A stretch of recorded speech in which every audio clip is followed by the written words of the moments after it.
when you get vacations and stuff a lot more. Plus, we have the But he just had a baby. Yeah. That just at least twice a week. That just robs you of your sex life. I mean, it's over. It's not over. It just makes it more difficult. Right.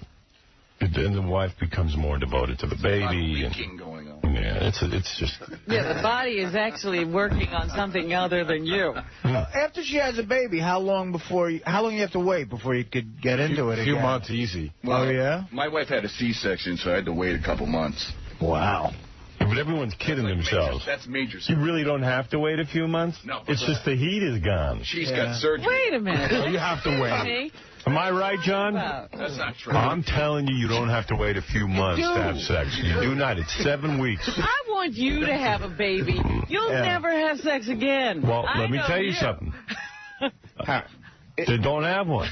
The heat is on when it's on. Like, I had sex last night. It was beautiful. It was all right, good. But it's just that the heat is not on. Dude, all you do is spend your entire morning talking about other chicks, how bad you want to bang someone else. What? Oh, that's because How can you tell me? I think I'm honest. I think any guy wants to. I think Gary would love to bang other chicks. Listen, married guys are always looking at other women in magazines or whatever. You did too. It's just that it's human nature. I know, but is that being faithful?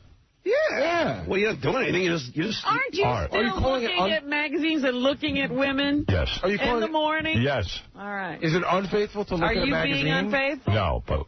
Let me ask you. Okay, I don't want to put anyone on the spot, but I think some people around here, and I'm not mentioning any names, have gone further than just look at magazines. Really? That's right. What? That's all I'm saying, and I'm not saying any names. Is it unfaithful? Artie? No. No. I'm just saying. I'm a good guy. Saying? I'm just saying not every. I'm saying you really think. I'm a man. I don't squeal on other dudes. But you know that. What I know is between me and myself and we're not naming any names. You actually know something has gone on with people around here. Yes. And other women? Yes. Yes, I do. Wow. Look how I look at each one of them. I know. Look at them. It's like a game of Clue. Just watch the faces for a second, Robin. Study something right now. You ready? Okay.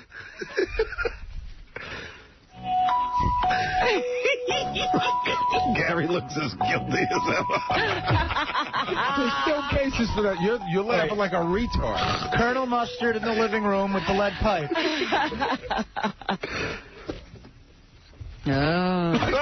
John's got a smile pleasant. All right. I haven't said a word. I know. And you all look guilty. But one of them is guilty. And I'm not even necessarily looking at the guilty party. You know it for a fact.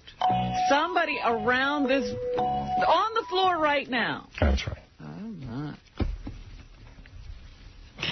I have something on.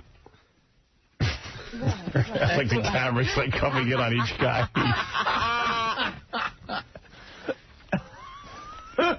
Artie at his pre-ink stage. Yeah. Before he gets the ink on his head. Right. And by the way, Artie, you're not excluded from this conversation. I just can't turn around and look at you. I'm in the conversation. That's right. $500. You didn't look at Fred, I noticed. Oh, Fred's clean. Fred hasn't done anything. So Fred is off the hook. And Benji would love to be on the hook. Yeah, Benji wishes he had somebody to cheat Where's Benji wishes? All right, we got a lot going on today. What do we have going on? Hey, I'm reading this. I always thought I was good at trivia. I don't know if trivia interests people at this point.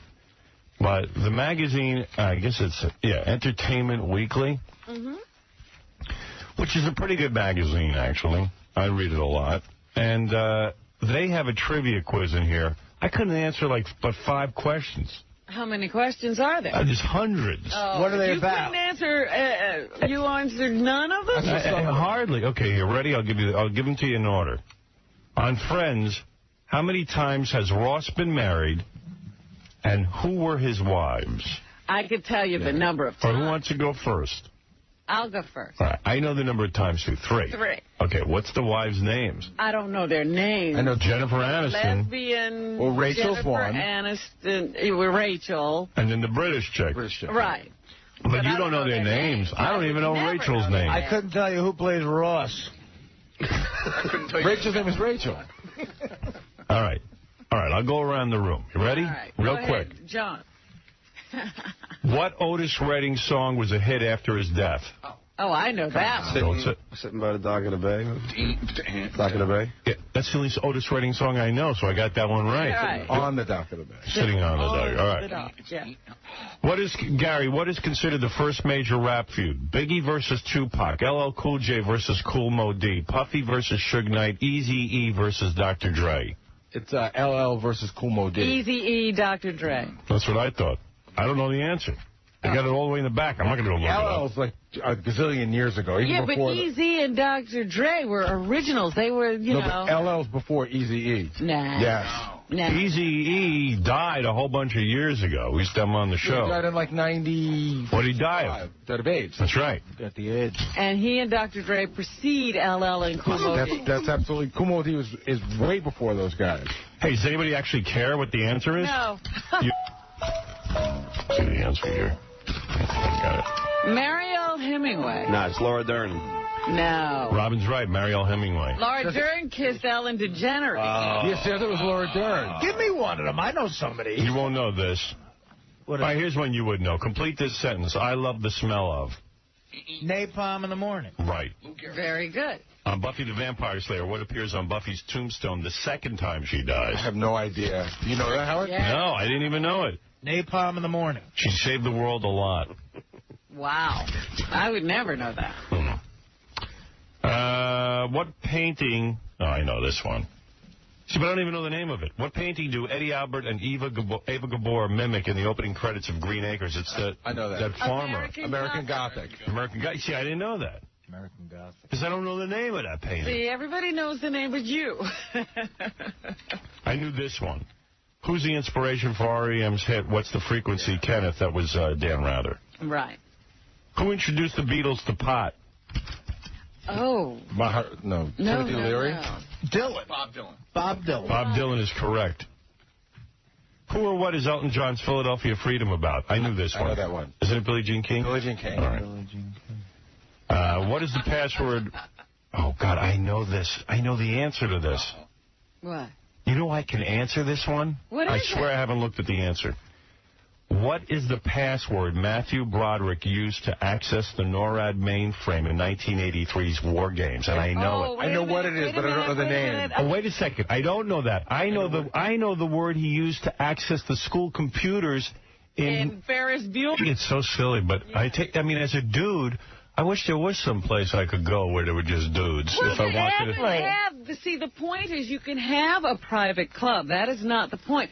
The thing is, if you're going to have a world-class event at this private club, then, you know, you're sort of saying, yes, we condone this men's-only attitude that the... Well, not really, Robin, because... See, here's the weird thing. I got a thing with golf clubs, or whatever you call these, country clubs. Like, they exclude blacks, Jews. They do it in a subtle way. They might have one or two blacks, one or two Jews. There's more than one or two blacks and more than one or two Jews in this club. All right, but wait, because like now they got a to. spotlight When did they start getting their blacks? In 1990, and they've had Jews for a while. That's what I'm saying. So they've been pressured into the black thing. Right. So I got a feeling abroad shouldn't be treated any different than a black or a Jew or anyone else. Some of the other things they do that I heard, some of these clubs, they don't allow women to make tea times until after noon or something. Not at this club. Because they then give all, you know, the men get the opportunity to take all the best tea time. Yeah, 'cause, like, Well, dudes. actually, at this club, the chairman of the club who invited me, Hootie Johnson, he has invited the University of South Carolina women's golf team to have an early morning tea time. Let me tell you something, Debbie. Now, this is coming directly from Hootie. You know, I'm a good boy, and I don't want any trouble. Well, I don't know. These he gave rich me a dudes, clubhouse meanwhile, pass, and I'm a woman. These dudes bought up every commercial for the Masters. What are they going to advertise? You realize how nothing. It's going to be commercial free. You know how much money that is? It barely had any commercials to begin with. I think they only had like 4 sponsors. It's about $7 million bucks they shelled out. $7 million. Well, it's a very wealthy club. Listen, Bill Gates is a member, and so is Warren Buffett. They could afford to shell that kind of money out. Bill Gates, that pussy, he has to be at a club without women? Look at this guy. What do you think of this, Tom? You're a big golf guy. I mean, it's an invitational tournament. It's not run by the PGA. It's not run by the USGA. It's an invitational tournament by that club only. Right. So what are you saying? Where do you stand on this? They're entitled to do what they want. I mean, should they have a woman member? They should probably have a woman member. But is it a reason to boycott the club? No. And not only that, but I mean, freedom of association is one of our basic rights. If we don't have that, then what do we have? Let me ask you something. Yeah.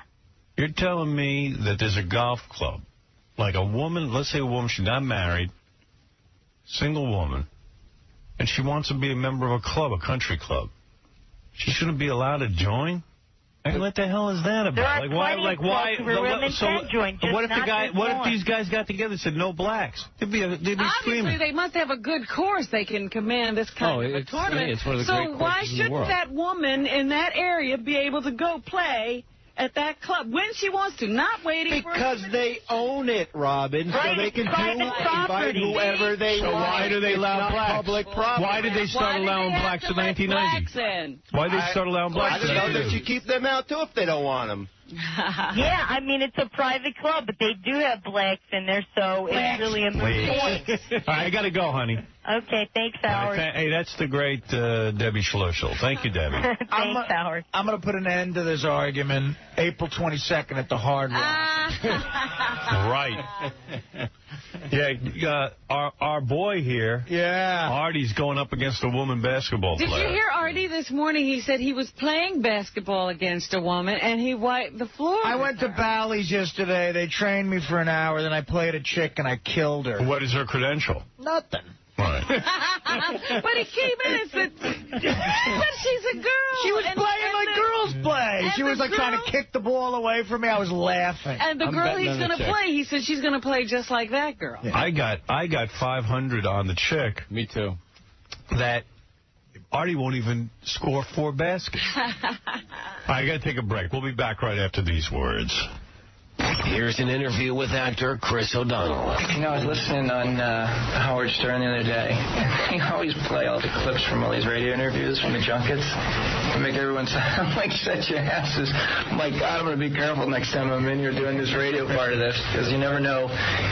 It's funny because they take, and you can totally hear, a lot of times they'll interview, they'll play a clip, Robin will play a clip from one of the actors at the press conference saying, talking about their character. Just taken out of context, it always sounds so stupid. But I guess there's nothing you can really do about that. One taste, and you'll see why everybody's favorite comes from Howard Stern.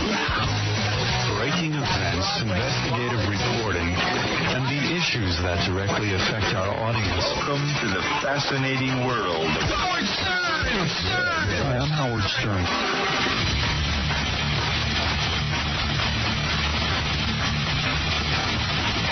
Hey now, come on, let's go the weekend, baby. Yeah, the weekend. Tell your boss to shove it.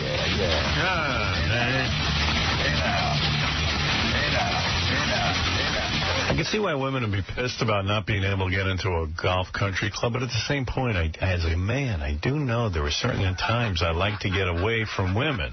But you can get away from women. Why does it have to be at the golf club? Well, it's like, even like when you go to the gym, and even if there's a nice hot chick there, it's distracting, and then... It's like, then they start talking sometimes. They just talk. I was at the gym. I mean, it's worse if it's 2 girls, but this was 1 girl. And she's sitting there doing reps, and she's like, and she's lifting the weight. She won't even shut up when she lifts the weights. I can see maybe between sets. I'm like, my God, shut up.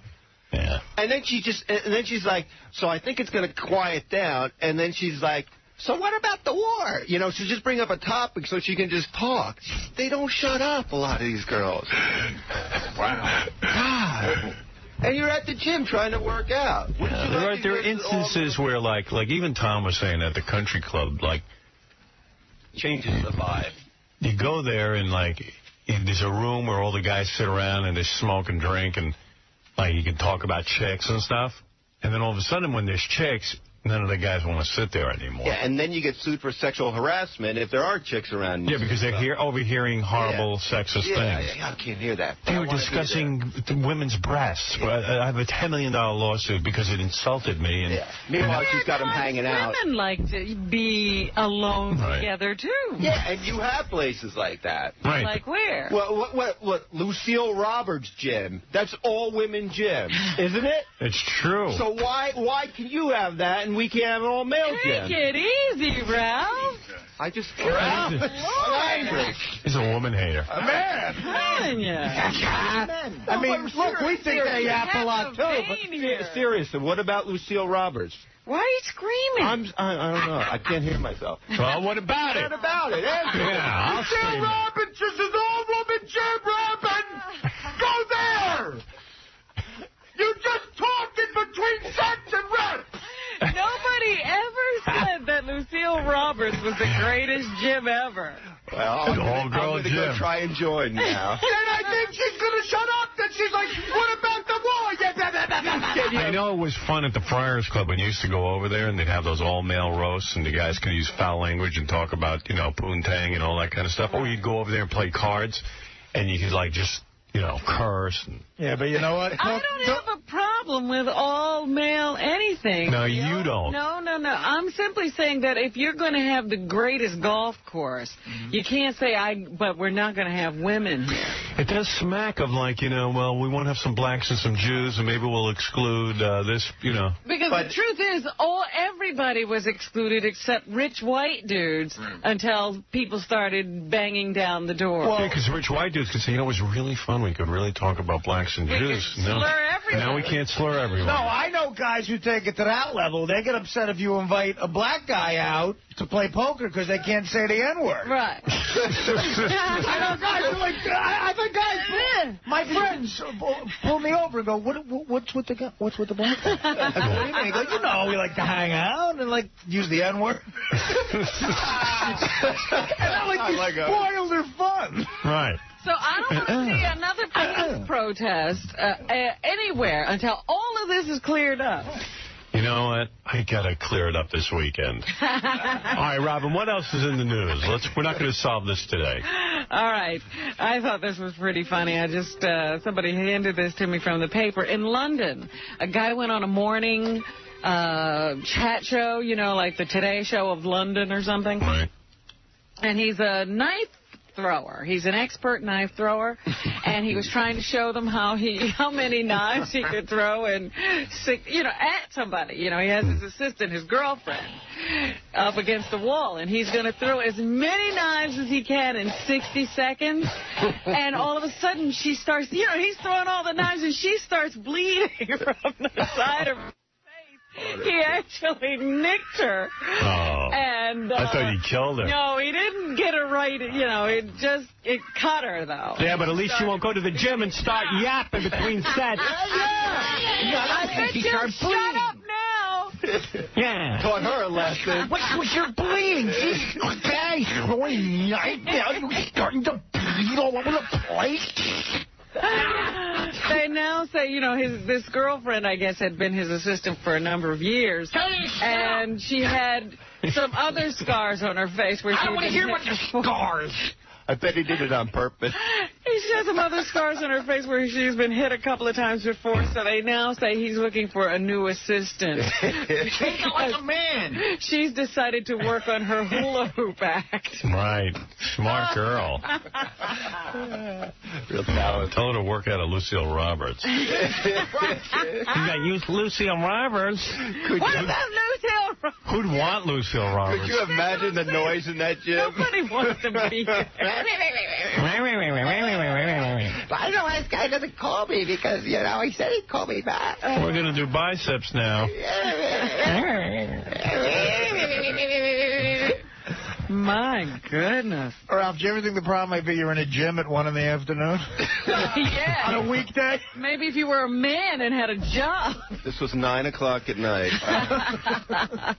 And she's like, I'm just going to go home by myself tonight. I'm like, yeah, I wonder why. Was she hot, at least? No, well, you know, she would have been hot if she would have shut up. You know, Right. Her numbers kept dropping because of her mouth. Oh, yeah, because, you know what I did? I looked it over thinking, like, maybe she's hot. And she was kind of, you know. Like, you know what, honey? You're a piece of duct tape away from being a 10. You like a girl who talks a little, though. A little, yeah, but, you know, girls should know this. Like, that's just annoying. To you? No, to most guys, really. It's like, some women don't shut up. They don't shut up. They're chatty. Seriously. I got to admit, there are some women, they just can't stop talking about themselves. Yeah. And what they did for the day, and oh my God, you just want to hang yourself. And then I did this, and then I did that. I'm like, you know, you could skip a few of the boring details. And then when you don't want to listen anymore, they're like, you don't listen to me. Yeah. I mean, you don't want to, well, maybe because, like, it's not interesting. You got something interesting, say, go ahead, but... You know, how about just hanging? Yeah. Go upstairs or something. Such a sex. Fuck dirty.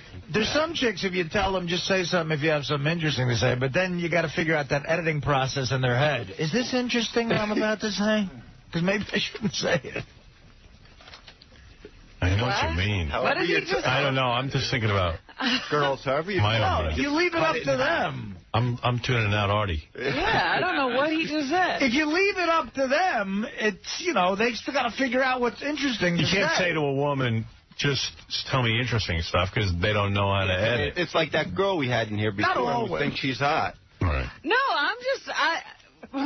Not all women, So, yeah, in other words, you can't say that to the woman. See, like, Robin's chatty, but she has interesting stuff to say. Wait, you've never been in a relationship with Rob. Who knows what goes on? Oh, please. I couldn't take that.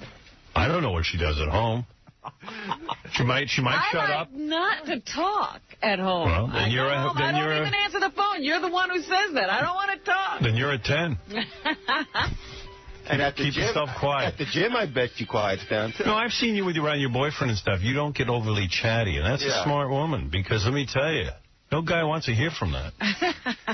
No, I notice when we're out socially, you do not overly converse. No, I don't try to dominate the conversation. Right. Tony takes over. Yeah. He's a man. And Robin pipes in when she's got a little something to say or add to the story. Right. She lets Tony do his thing, and he controls the conversation. He wants Robin chatting. He'll bring up something for her. You're a little chatty, to be quite honest with you. That's why we get along, Robin. You talk a lot. You are a chatty dude. Most people find you annoying. I can't believe you have this complaint. See, I think Robin... I'm talking at the gym, though. I think Robin gives the orders, secretly gives the orders of Mr. X. I think she'll whisper, pour water on John. Oh, no. All right, go ahead, Robin, please. This is enough. Wait a second. Yes. Mr. X has like a... so Robin's house is like a post, like a thing on the door... Say, like, behave yourself. And what are those things? What do all those things say, Robin? The rules. Calm down. And he wrote rules for Robin? He got rules for Robin. Get her in line. So whenever you get out of line, you read your rules? Yeah, they're on his door. These are the rules you're supposed to remember before you come in. What are they? What are they? Shut up. I don't know. I don't read the notes. Ralph does. You know. Because they keeps getting longer. I can't keep track of what he's I got to get back over there and take a picture of that. I'll show you. His rules. Oh, it's hilarious. Yeah, he's funny. Real man. He's a funny man. Here's a guy who doesn't have the chatty problem. They say that a kidnapper straight out of Silence of the Lambs was abducting upstate women and taking them to his basement dungeon. And look at Ralph laughing. Great! Sounds good so far. I bet that shut her up. Oh, my God. And he would kill women? No, he wasn't killing them. He just kept them there, and he raped them every day. They'd have to have sex with him every day. One woman, like a 28-year-old woman with 2 kids, she was grabbed by him, taken down there, and kept for several months. And she said, you know, like there were locks on the doors with combinations. And that's the only reason she didn't kill him, because she knew she didn't know how to get out of the room.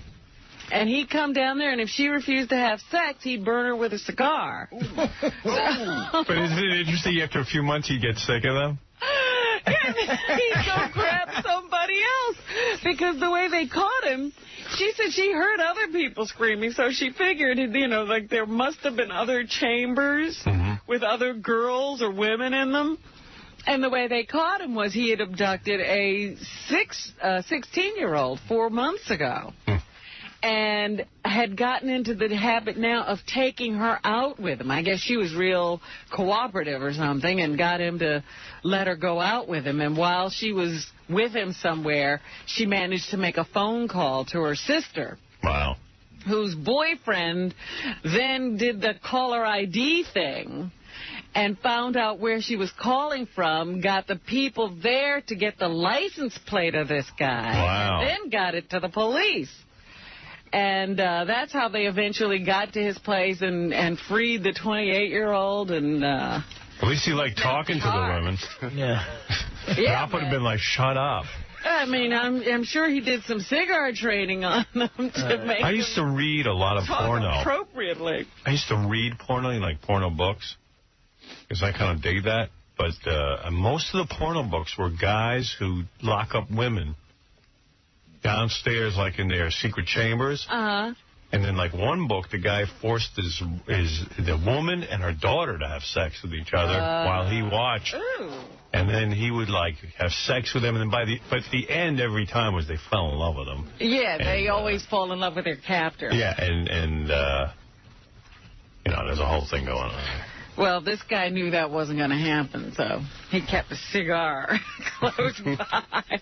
Yeah, this guy didn't have the happy ending. He didn't have any delusions about because in the porno I read, the dude falls, the mother and the daughter end up digging each other, and they have sex with him all the time, and they learned a valuable lesson from it. Right. It's sort of like, again, that swept away. A real story. Yeah. But the way he got them to get it on at first was he blindfolded them and then pushed them together. They didn't know that each. You see what I mean? I'll have to try that. Yeah. It was hot. They're now That's trying... not funny what you read. I mean, I don't like that. No, that's wrong. That's wrong, dude. I agree it's wrong, too. No, really, it's horrible. Ralph doesn't think it's so bad. No, it's horrible. I don't want to. That's not nice. Dominic, what is it? I don't know if you all remember, but at our card games, Ralph would never stop talking, and we used to complain that he sounded like a woman, particularly when it came to messing the money up. I don't think so, Dominic. That's you. You were busy eating, so you're just dizzy. Thank you, Dominic. Woohoo. Dominic Barber says Ralph plays cards like a girl. There you go. All right, anything else, Robin? They are seeking Saddam Hussein's fortune. They don't know exactly how much money he socked away, but they think it's anywhere between $2 billion and $40 billion. Wow. They don't think they'll ever be able to find it, though, because it's been tucked away in so many different countries and through so many different networks that it may never be known how much exactly he skimmed off that country. And all the oil. And where he put it. And the other speculation is that maybe he's under the rubble somewhere. Isn't it amazing? Like the guy needed $40 billion. I mean, why not be a hero to your people? Yeah, and how much shower good them? Could you do? I mean, what an evil prick. I mean, that country has so much oil, and the people, 60% of the people didn't even have food. Well, that's why now they're, trying to crack down and bring about some martial law or something, because it's complete lawlessness in the streets of Baghdad, and they're grabbing everything they can find. Wouldn't you even just say, you know what, I'll keep $2 billion for myself, and I'll take my other $38 billion, and I'll really make some people comfortable. Yeah. There's nothing good about the guy. They won't know that I've got $2 billion, and they'll all think I'm great. And just if things go bad, I have the $2 billion socked away to escape, and they'll help me. They won't be toppling my statue. Yeah. The earning potential, he gave his kids just the right to run rampant and collect illegal commissions on illegal oil sales, and they raise billions for themselves. I know. He had enough. It's amazing. His actual official biographer, Adel Darwish, says no one will believe that Saddam is dead until there's proof. C1. Yeah. I wonder how we need some proof. We don't have Osama bin Laden. We don't have anybody. Until you find a body, you will have to assume he's alive. Yeah, it was fun dragging the statue through the streets, but you want to see him drag him through the streets. Right. They've toppled even a few more statues, and now that's getting a little old. And we got to get some more statues quick. Yeah, wouldn't you like to see that big fat guy with the sledgehammer beat up Saddam Hussein? Yeah. Yeah, take a sledgehammer to Saddam. By the way, they did topple another statue, and somebody scrawled USA on the base of it. Mm-hmm.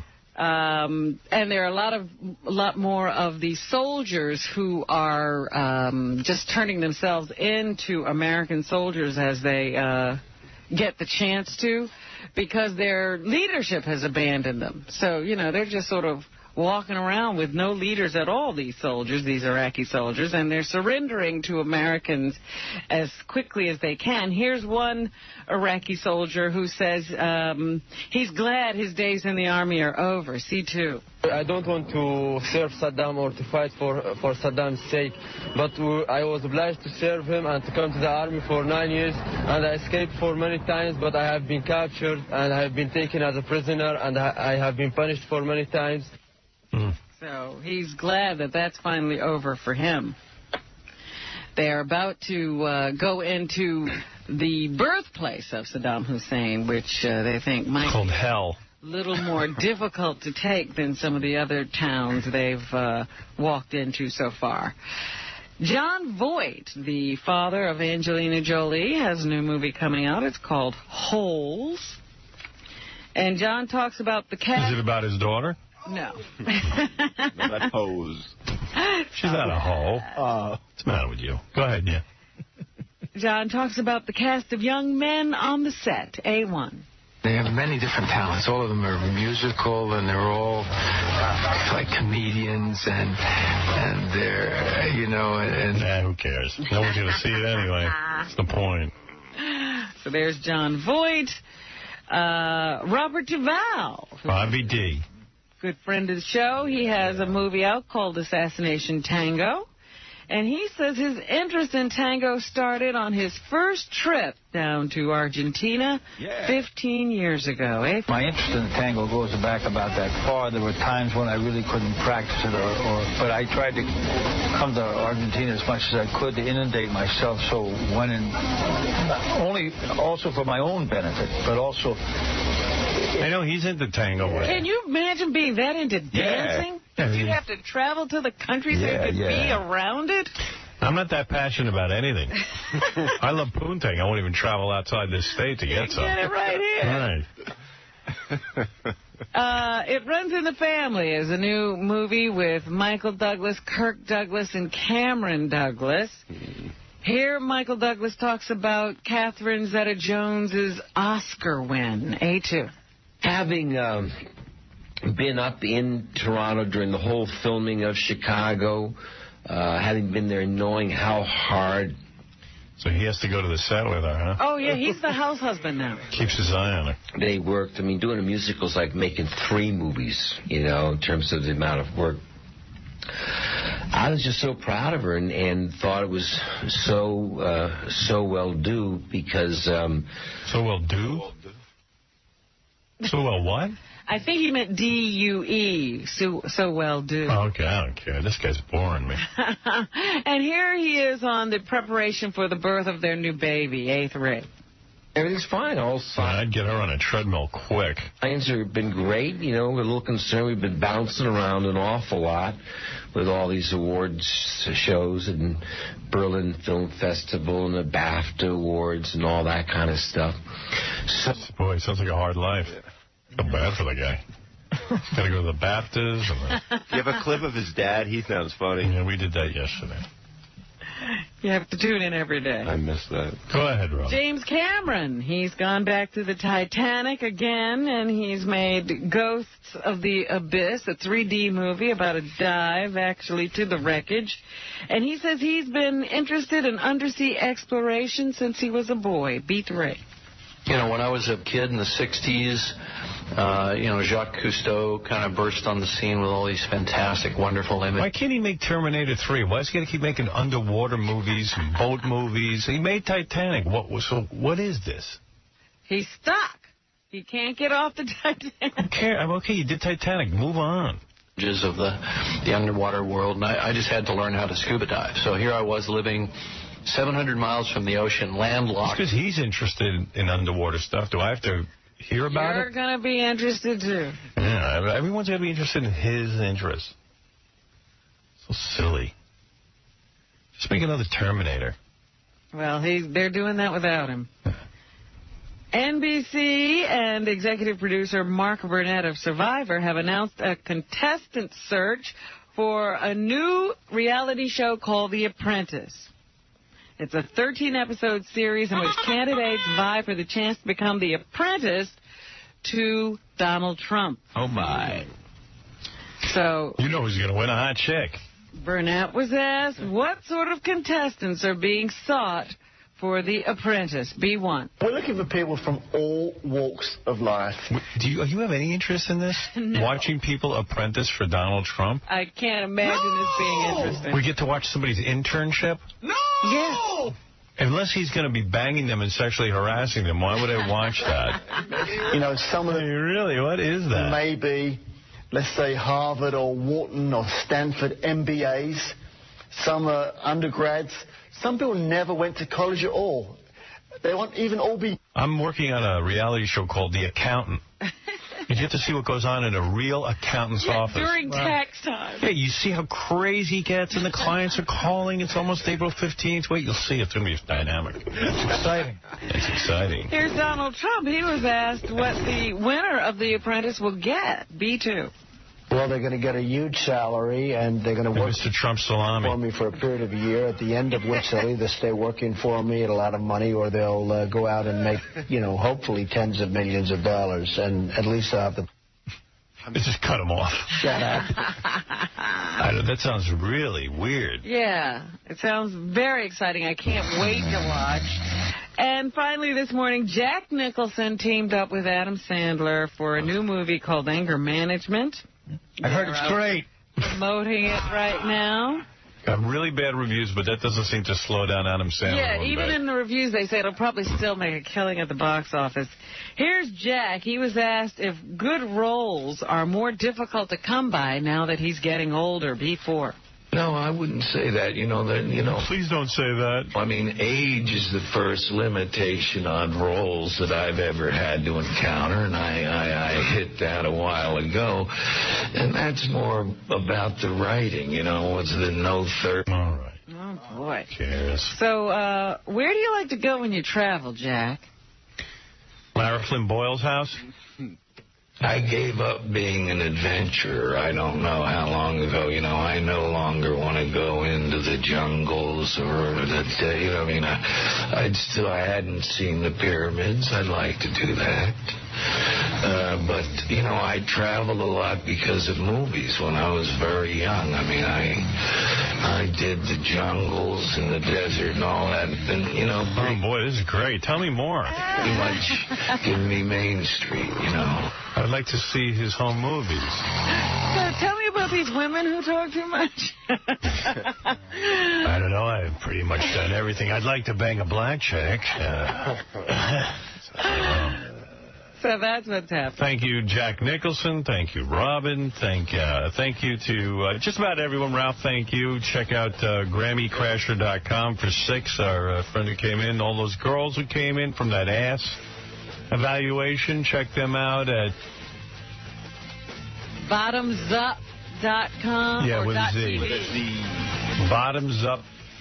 Bottomsup.tv. And Yuckos at Caroline's in Manhattan tonight and tomorrow night. Ticket Res 212-7. 857-4100.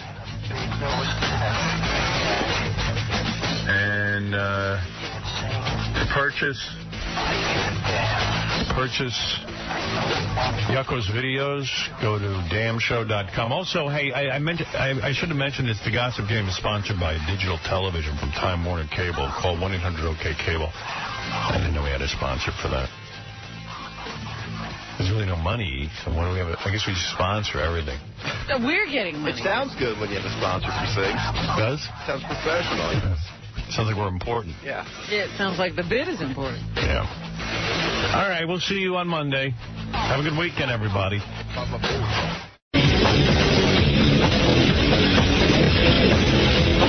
Hey now, what's happening, everybody? Good morning. We're here live. We were on vacation last week. I was over in West Palm Beach. Wow. West Palm Beach, Florida, where a lot of our fans who can't get the show anymore are. I mean, that was pretty interesting. I mean, most of the people in West Palm Beach are from New York or I don't know, like they seem to be from somewhere else, like me.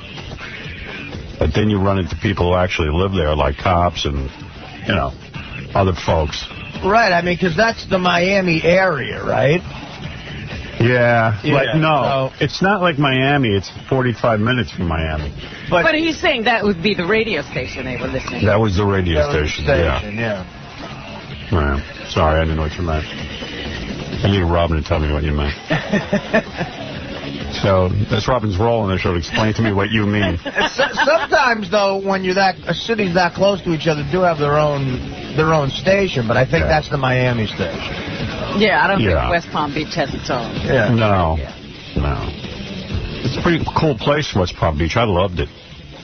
I heard it's amazing. But you got to have a lot of dough to hang out there. I heard that, too. That's a rich people's place. Did you see some of those mansions? Yeah. They got a new one. The mansions overlook the water, and in the backyard they overlook some other kind of water.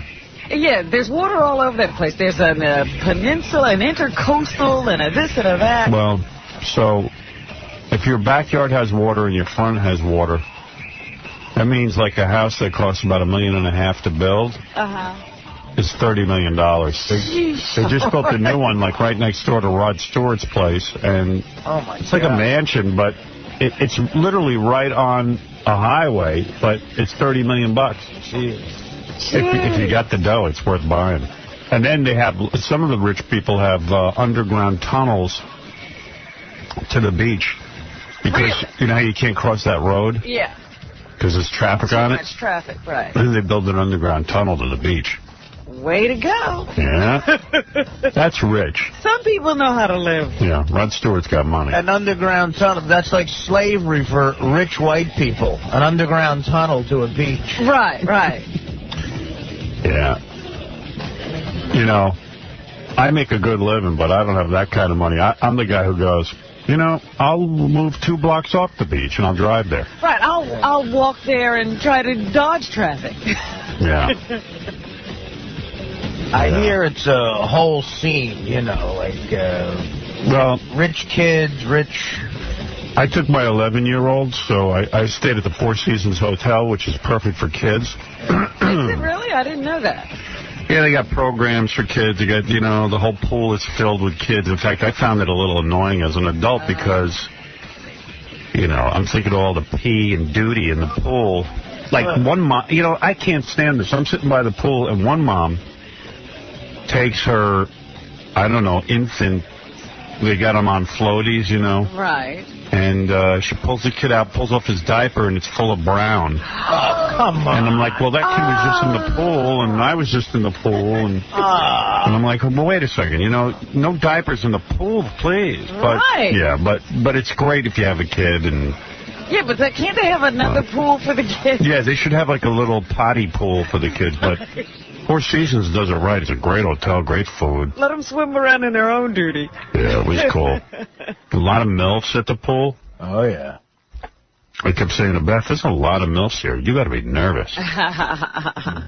Like you want a woman with a child. Yeah, that's just what I need. Well, you might want a woman with a child for a night. You're watching all those little kids by the pool. I realize how much I don't like children. You know. But, yeah, it was a nice vacation. Had a good time, man. The restaurants in West Palm Beach were really cool. Danielle's got a place there, Cafe Boulade, and I'm there. It's like going to New York. They hold the restaurant scene now is everywhere you go. They're New York restaurants. Wherever the Jews are, there's a good restaurant. There's tons of Jews. But now they just import them right from New York. It's the same places you can go here. Jews love restaurants. And they don't even like to change the names. No. So I went out to dinner every night. It's nice, you know, got a little break from all this the madness. But did you stay away from the news? Were you able to do that? No, because like I would come back from a jog, and then the doorman would say, "Hey, did you see her in the Wall Street Journal? Take a look at this." I'm like, look, you're fired. Yeah. Hey, and then the guy would look at you and go, "Well, gee, maybe you don't want to see this. I don't know." And I'm like, well, you know, if you already showed it to when in doubt. Right. So I just took it, and I was like, oh, no, I'm aware of all of this. You know, like I'm explaining to the doorman. But, that's why you have to get out of the country. I went to London. I didn't see it for, like, 4 days. Yeah, hey, that's nice. People think that no matter what the news is, you should be excited just the fact that you're in the paper. Like, yeah. People think, hey, you're in the paper, look. And it could be, you know, you have a disease. Right, yeah. It's not about the effect it's having on your life. Well, that's what caused Mark David Chapman to shoot John Lennon and Hinckley to shoot Ronald Reagan. It was like, they don't care what they're in the paper for. They just wanted to be in the paper. They want headlines. They're reading Catcher in the Rye, and they're like, I need to get in the headline. Hey, I need to be famous. Yeah. That's a weird thing, you know? Yeah, because people think I should be excited because I'm in the paper. Right, look. You made it again. I got fired. You're being fined. They're taking you off 6 stations. This is great. Wow, a $500,000 fine. You've never been more popular. This is great. Because everyone's calling me and going, you know, man, I'm reading about you all the time. Man, what did you hire a publicist? You got to go out and rape someone, I'm telling you. Yeah. You'll be in the paper every day. Take the heat off your radio show. You got to do an OJ and kill everyone in your family, and then, you know. They'll stop talking about these fines. Yeah. And you'll be in the paper every day. You won't even need to hire a publicist. Remember I told you that story where I accidentally robbed a bank, or almost robbed a bank? Yeah. Accidentally. The headline in the paper said, the bank robbery, it was only a joke, and my name wasn't in the article because I was a minor. Yeah. And people came up to me going, oh, dude, your name's not in there. You must be so pissed. Oh, that's funny. I'm like, well, no, actually, that's kind of good. Sometimes it's good not to be in the paper. Yeah. Yeah. Sometimes you don't want to be. Yeah. Did you go to the wonderful Mar-a-Lago? Yeah, I did. I called my travel agent before I went to West Palm Beach, and I said, you know, I'm always reading about Donald Trump's Mar-a-Lago. Yeah. I said, you know, can you book me some lunch there or something, or dinner? Yeah, did you actually know what you do there? I didn't know anything about it, except that it's, you know, a fancy Donald Trump place. But I'm just saying, when you call, do you even know what to ask to do there? Do you know what it is? No, I just said to my travel agent, I'd like to go see it, you know. I didn't know what it was. It's a private club, so you got to know somebody or something like that. But so I guess they, you know, they used my name, and I got in, and I showed up. It was, you know, it was like 90 degrees in West Palm Beach. And I go over to Mar-a-Lago with the kids because Ashley had a friend with her, and I had, you know, Beth, and my old housekeeper came with us because she was helping me with the kids. And then I met Ross and Melissa over at Mar-a-Lago. Were they down there with you or what? No, they were down there because they were going to have Passover with Ross's parents. Oh. Which, you know, Melissa's like even like thinking of becoming a Jew for Ross. Get out. Which is the whole thing. That's crazy. Well, that's you don't become a Jew for Ross. That's what I said. Like, if you're going to become a Jew, do it for, you know, I don't know, Bill Gates or somebody. Rockefeller. Not Ross. How do you become a Jew for Ross? If Brad Pitt asks you to become a Jew, you become a Jew. Yeah, Tom Cruise. A Nobel Prize winner asks you to become a Jew. Yeah, me and my family got together and we were weighing the positives and negatives of becoming a Jew for you. Yeah, maybe and guess what? The guy. You lose. Yeah, it wasn't enough. Yeah, maybe for the guy who invented the polio vaccine. Yeah, maybe. Not Ross. So I met them over at Mar-a-Lago, and then they made Ross and Melissa go in through the back because, first of all, it was 90 degrees. We're having lunch. That's great. And guys wear, like if you're at Mar-a-Lago, these guys, really waspy dudes, wear like blue blazers and pants. Ascots. They're still fully dressed in 90-degree weather. We were wearing shorts and T-shirts and stuff. I didn't know. And so Ross had to go in through the back. I think because I'm Howard Stern, they let me come in through the front. But yeah, even though they have like a dress code. Yeah, I did the whole thing, and I was like, man, I guess this is where anyone who is not Jewish gets to stay. Ross had to go in the back. Yeah, he had to walk around the back with Melissa. Well, Melissa got a taste of what it's like to be Jewish. Yeah. Yeah. Yeah, get used to it, honey. Yeah, you're a Jew. There's some places where this is going to happen. Like. Yeah, so, but that place is, like, you know how Donald Trump's taste is so ornate and over the top, but... Unreal. But the place is really beautiful. It's like an old mansion that he took and made into a club, but like a country club, but... The so thing how is, big is this place? Because this used to be somebody's house. Yeah, it's pretty big, and it's among other houses. I can see why the people in town don't like it, because if you've got a house, you don't want some country club there. But right, you don't want them open a business next door. yeah, I'd be bummed if I had like a $25 million mansion and the guy next door makes a club. Uh-huh. I get it, but... So how far away are the other houses? You don't see them from the property, and... It's not like it's very stuffy, you know. I mean, but that's what it's supposed to be. That's for people who are wealthy who want to stay somewhere where less wealthy people don't hang out. Right. I don't think Donald decorated that one himself. Looks like he had a hand in it, though. Yeah, really? Yeah. Little red. It's a little gaudy. More gold. Gold. There's tons of gold, and his book is everywhere. Oh, gee. But it's a beautiful place. Well, so what is the scene like? When you eat lunch there, are you by a pool, a golf course, or is it inside a nice dining room or something? No, it's just an outdoor patio. Uh-huh. Is there a golf course there? I don't know. I'm pretty sure there is. I saw a bunch of ladies dressed in white playing croquet out on the front lawn. Croquet? Yeah. Like a throwback to, like, you know, when before black people could drink from your water fountain. Like, well, I don't even, what is croquet? Who invented this game and who plays it? Croquet is that lawn. Oh, I know that, but you don't see croquet British tournaments. It's for blue bloods. I'm just saying, like, that was nothing that we did in the ghetto. Yeah. And it was way nice, though. I mean, it was nice of them to let me go even eat there. And that is nice. Oh, you feel privileged that they let you in? Yeah, because it could have been embarrassing if they said, look, we have to, you know, for my kid, we're going to turn you away.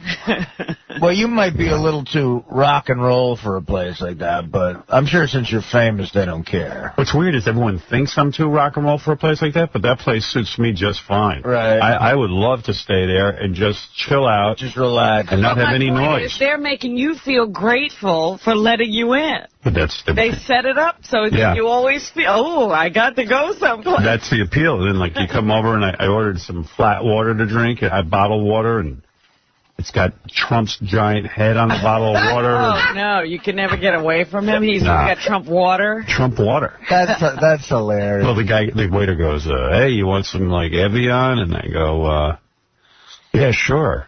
And then he brings over, he goes, I mean... Donald Trump water? So it must be like Evian with a Donald Trump label. Would you like some Trumpion? Trumpion.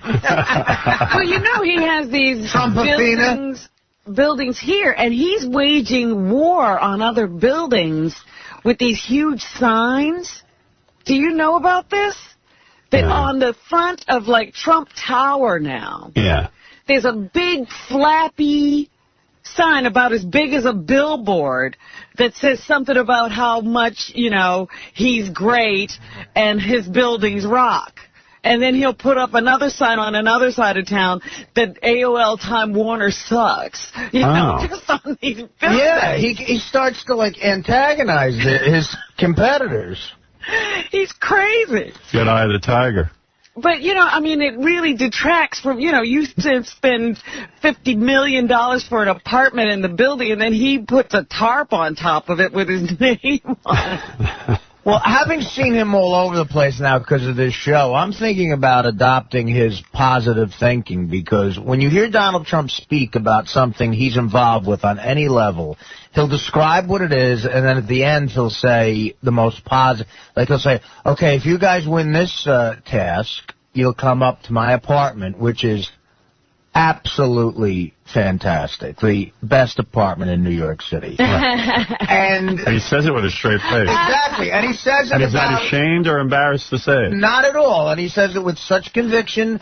And when he talks about that Mar-a-Lago, you'll go down to Mar-a-Lago, which is absolutely the best place on the planet. Right. You know what? You're absolutely right, because I remember when Howard was looking for an apartment, he happened to be looking in one of Trump's buildings at one time, and he called up and he said, Howard, I want you in that building because it is the best building. It is. And he'll have some sort of, like, you know, adjective. He'll go, it's absolutely... Yeah. And I called him up and went, it is the best, but you know what? I need a living room that's bigger than the size of a cardboard box. But it's a great building. It's a fantastic building, you know? And then you go up to his apartment, and it's just everything is gold. There's a gold telescope looking at a gold sink and a...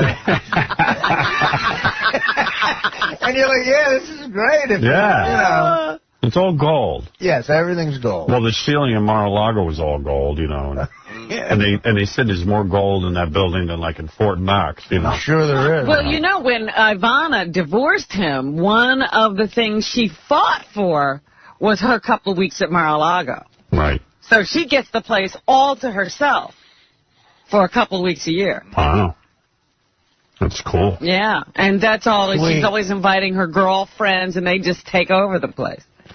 Yeah, that always pisses me off when some dude puts something together and then the wife gets it. It just drives me nuts. It just doesn't seem right. It seems like pirates. Somehow she managed. She had such leverage that he had to go for that. Because he made the mistake of marrying her. Yeah, but I wonder, I mean, like, how much can she twist before he says no? You can't picture the guy relaxing. Like, you always see him in a suit. Like, in that apartment they show, you can't see him just sitting on the couch with a sandwich watching TV. Well, he's like a blue blood guy, you know. That's his thing. Well, you know, he has a book in the stores now called How to Get Rich. I was like, how dare he tell people how to get rich like he did? You're born to it. Well, he got richer. But he doesn't know how to get rich. Yeah. Except to have a rich father. Well, that helped, but he did do some pretty impressive things. Yeah, if you give me $200 million, maybe I will too. Not necessarily. A lot of people are given $200 million and they go bankrupt. Yeah, I mean, he turned it into a couple of billion. Maybe. I didn't say for sure. Yeah, so he's telling you how to do it. Yeah. Yeah, if you have $200 million, here's how to make it. Right. In other words, $1 billion. The book. So the book should say is what you're saying: how to get rich, starting with $100 million. Right. And in other words, 50 people can relate to the book. Right. Okay, you have $100 million. You might want to buy this. That book is absolutely terrific. Which is the absolutely most fantastic book in the market. Yeah, his word is fantastic. It's fantastic. It's absolutely stupendous. Yeah, you got to be careful how you use that word. It can sound very gay. Right. All right, so... fantastic. Yeah, so it's down in West Palm Beach. Well, that's nice. It sounds like a very generous vacation. You bring a friend to your daughter. Yeah, that's amazing. The friends get to travel, too, in this first-class style. When you get kids, it's like they don't, you know, they enjoy being with their other friends. They want to hang with their friends. Yeah. Did your parents ever take your friends on vacation? I reminded my daughter of that 9 million times. I said, you know what? Grandma and Grandpa would never, ever to ask if I wanted one of my friends to go. I'm lucky I got to go. Yeah. And half the time, I see parents up in first class, their kids are back in coach. Yeah. My parents would be like, yeah, you're staying with Grandma. We're going to Belmar. That's right. I'm sending you off to camp. Yeah, so that was, you know, I was super dad. But, I mean, it's also, you always bring a friend, too, because, you know, then you can have some downtime and relax while they play. The kid got bored when we were growing up. That's Right. what happened. I don't let my kids get bored. Because if they get bored, that means I have to do extra work. Her friends got to think you're the coolest. Yeah. See, that's the difference in parents today. Your parents did not feel it was their responsibility if you were bored. Yeah, and you know what? They were probably smarter. They were right. Yeah. But somehow it's my responsibility. You think now you have to do something if they're bored. I know. It's true. This day and age, everybody's so litigious. Do you get scared that something might happen to the kid? And, no. I mean, listen, you can't live your life like that. I mean, it's silly if you can't, you know, that's a world that you can't fill up with people. I mean. Right. Luckily, every child who travels with you doesn't have something happen to. Yeah, fortunately. But, nah, you know, you don't. Once you have kids, you can't think like that. You gotta, like, you know, you gotta do stuff. And, does she get invited on other people's vacations? Yeah. Oh, yeah, okay. That happens. Yeah, a lot of the parents, you know, where the kids, you know, with their houses. It's so weird when you're divorced. But, you know, they do that kind of stuff. Yeah. That's where I learned it. I see. Yeah. And parents without partners? No, I mean, I learned it. That's how these other parents do it. They just bring friends along. So. I see.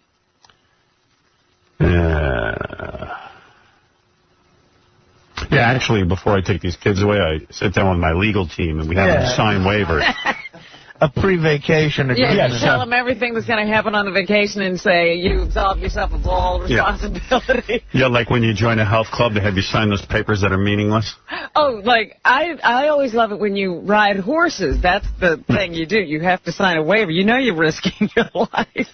And then after don't blame us. And then after you're paralyzed from the horse, and you're suing, I mean, you sue anyway. It doesn't make a difference. Sign anything. Absolutely. You just tell the judge, I didn't know what I was signing. Believe me, that person wearing chaps has no idea what they're asking you to sign. Right. So you can beat that. Yeah.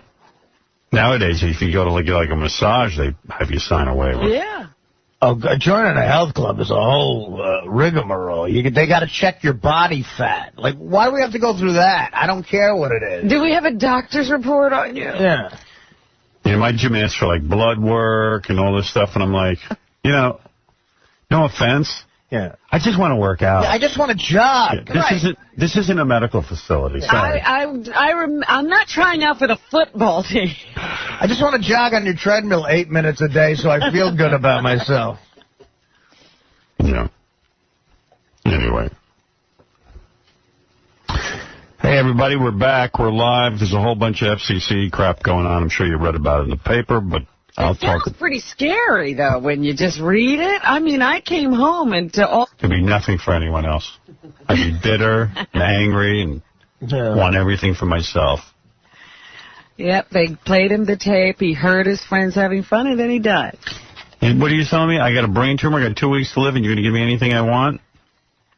I want everybody else to die. Yeah, that's what I want. Everyone's coming with me. We can all go together. I want you to blow up the world. I want company. Yeah, none of the kids ever say that. Oh, no, I want a rock wall. I'll tell you what. Other friends can have fun. Build me a rock wall so that when I can push Carmen Electra against that wall and give it to her the best she's ever had it. Yeah. Other than that, I can't think of much. Well, I don't think Make-A-Wish is ever going to contact you. No. I just read this. I'm very sorry to say that John and Rebecca Stamos have decided to call their marriage a quit after 5 years. I have spoken to both of them privately and discussed the situation. Oh. I have been assured there is no third parties. That's what it says in the paper. They would like everyone to respect their privacy. They said it's amicable. They're just going different directions, and they've been spending a lot of time apart because of their careers. I got to be honest, you know, both of them are my friends, and you know, it's always awkward in a divorce who you end up with, you know, with your friend. You usually end up with one person. And I'm just here to say I'm siding with Rebecca. Yeah. Oh, you're just willing to declare. You're not even going to wait. No. To see if they can work this out, or you can still be friends with both of them. They definitely haven't worked it out. They're gone. No, I meant maybe they could be like Demi Moore and Bruce Willis. Such friends that you don't even have to pick. No. I'm just saying that I think Rebecca deserves my friendship more than John. You're there for her. And if it's uncomfortable to be friends with both, I will be with Rebecca. Okay. And it's not easy, but I'm dropping John as a friend. I was going to say, but isn't it John who brought you to Rebecca? Well, he was married to her. You know. No, I mean, but you would never have met Rebecca. It was John who was a fan of the show and started doing the show. I'm just closer. His girlfriend with him when he came. I'm closer to Rebecca than I am to John. That's all I'm saying. I have a better conversation with her. I can't imagine why that is. And I enjoy talking to her more, and I do feel that she... You're really her friend. I'm more her friend than John. You know. And I wouldn't want it any other way. Oh. Yeah. Also in the news, the big news over in London when I was there was that David Beckham might be cheating on Victoria Posh Spice. Get out. Well, you heard Rebecca was available. Yeah. He was actually running, you know, he moved to Spain and she still lives in England. And that's always a sign that the marriage isn't working when the guy moves to another country. Yeah, I knew my marriage was over when I got that apartment in the city. But when he moves to a whole other country, that's bad. You know, she'll be in London. I'll have my condo in Peru. So anyway, yeah, apparently they're saying he was getting it on with his personal assistant, the woman who was helping him to assimilate into the Spanish culture. Mm. He assimilated a little too well. But he's claiming it never happened, I guess, and they're vacationing together in Switzerland, putting on the brave face. I bet you Posh and the assistant don't think Artie's good looking. I was just outside actually talking to some of the interns about show business and some other things. We'll have lunch later. Did you just grace them with your presence? Yeah, I was trying to ease up some of the butterflies. What else is in the news, Robin? They're saying that Dick Clark may not be well, but it looks to me like another one of his advertising schemes. He's got some deal with Ogilvy, which is a drug maker, and he says he's got some major news that will come out on April 20th about a deep personal health issue, but he won't release any information until April 20th when he's ready to It'd be cool if Dick Clark roll out had a big campaign, I guess. if he had the clap or something. Yeah, what drugs are you taking there, Dick? We should have a contest to guess which disease he has. Let's find out what this company makes and see which drug we think Dick Clark is on. Dick Clark's gonorrhea E. And another very strange story, but it's... Stranger than the interns liking Artie? Yes. You mean Artie's Angels? Yes, Artie's Angels. They are beautiful girls. I have a newfound confidence now. Millions of men are plucking hair off their head as we speak and gaining weight. And putting it on their back? Yeah, they're stuffing themselves. So that's what you want to know. Weird Al Yankovic... Wow, this is awful. Surprised his fans on Saturday night by going on with the show just a day after his elderly parents were found dead of carbon monoxide poisoning. Don't you think the world could do without a Weird Al Yankovic concert appearance in light of the fact that his parents died? Do you think his audience would have been upset about the cancellation? Well, it's show business. The show has to go on. Nick and Mary Yankovic, who are 85 and 81... were discovered in their modest California home on Friday, killed by an apparent buildup of toxic fumes after they left a chimney flue closed. while burning a fire. I mean, Weird Al didn't buy them a mansion? No, they were still in a very modest home. But doesn't the room fill with smoke when you keep the flue closed? Yeah. They didn't know the flue was They were going old on? people. They probably didn't realize what was going on. Well. Like my mother didn't recognize my voice. Well, that's true. She forgot her own son. You know, I wouldn't be surprised if the fireplace kills them. So Al just decided he would go on with the show, so he performed the very next night, and apparently he uses videotape of his parents in the show, introducing certain segments, and all of that, I guess, was still in there. I heard he almost broke down during Another One Rides the Bus. Yeah. How do you perform Eat It instead of Beat It, of course? Even his fans are hoping that he takes some time off for the funeral. They think that would be okay. Yeah, it would have been fine if he missed the concert. But Oh, yeah. I do feel bad for you. I know the guy. He's a sweet guy. That sucks. That sucks. Both of your parents found dead like that. Yeah, that sucks. But it's odd that you would go on with the show. It is odd. But then again, he's odd. I didn't realize he was really weird. Yeah, I he's thought weird. He was just in Weird Al. And in true weirdness. And somebody that you have parodied many, many times on the air, Gene Clavin. Yes. He is dead. He died last week at the age of 79. He was good, that guy. You know, for back then he was considered good. Like Yeah. he'd go on and try and do wild voices. And I heard him a couple of times when I was a kid. He was on WOR. Right. I heard him a few times. He used to work with Gene Rayburn. Really? Yeah, well, no. Gene Rayburn, I forget. I read the whole obituary, but I don't remember. Gene Rayburn, I think, was a morning guy on WOR, and then, you know what? I'm going to Well, keep my mouth this shut. is some eulogy. You know what it is? I'm really exhausted. We've been on the air for 5 hours now. And you can't remember who the guy I can. I'm just literally too tired to talk. Oh, my goodness. In Erie, Pennsylvania, a surrogate mother who gave birth to triplets last year and then refused to give them up, saying the biological father and his fiancée showed a lack of interest in the children, is going to be allowed to keep them. She was awarded legal custody by a judge. They must work out visitation with the mother of those kids if that couple still wants to see them. I don't like that I can't remember the Gene Clavin story. That does suck. I thought it'd be a perfect setup for you. Yeah. At 6 o'clock in the morning it would have been. The Pope made some statements yesterday about the world during his Easter observations. They said he was a little tired from the Holy Week festivities. I was going to talk about Gene Clavin today, but I'm too tired and weary. Meanwhile, you see where that dumb Mel Gibson movie Well, that was my next story after the Pope, was that it went back to #1 because people are now, instead of going to church on Easter Sunday, they're going to go see that movie. And not only that, it turns out in the Arab countries, particularly the ones that hate us Americans, they love this movie because it's anti-Jew.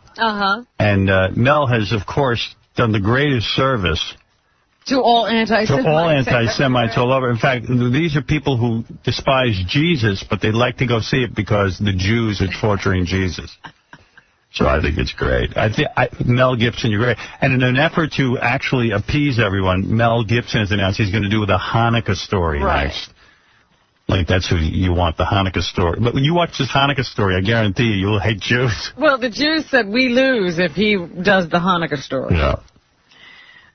John Paul gave a message of peace on the flower-decked steps of the St. Peter's Basilica yesterday, praying that hope would conquer the inhuman phenomenon of terrorism.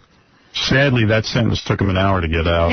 And he urged Christians, Muslims, and Jews to seek greater unity with each other.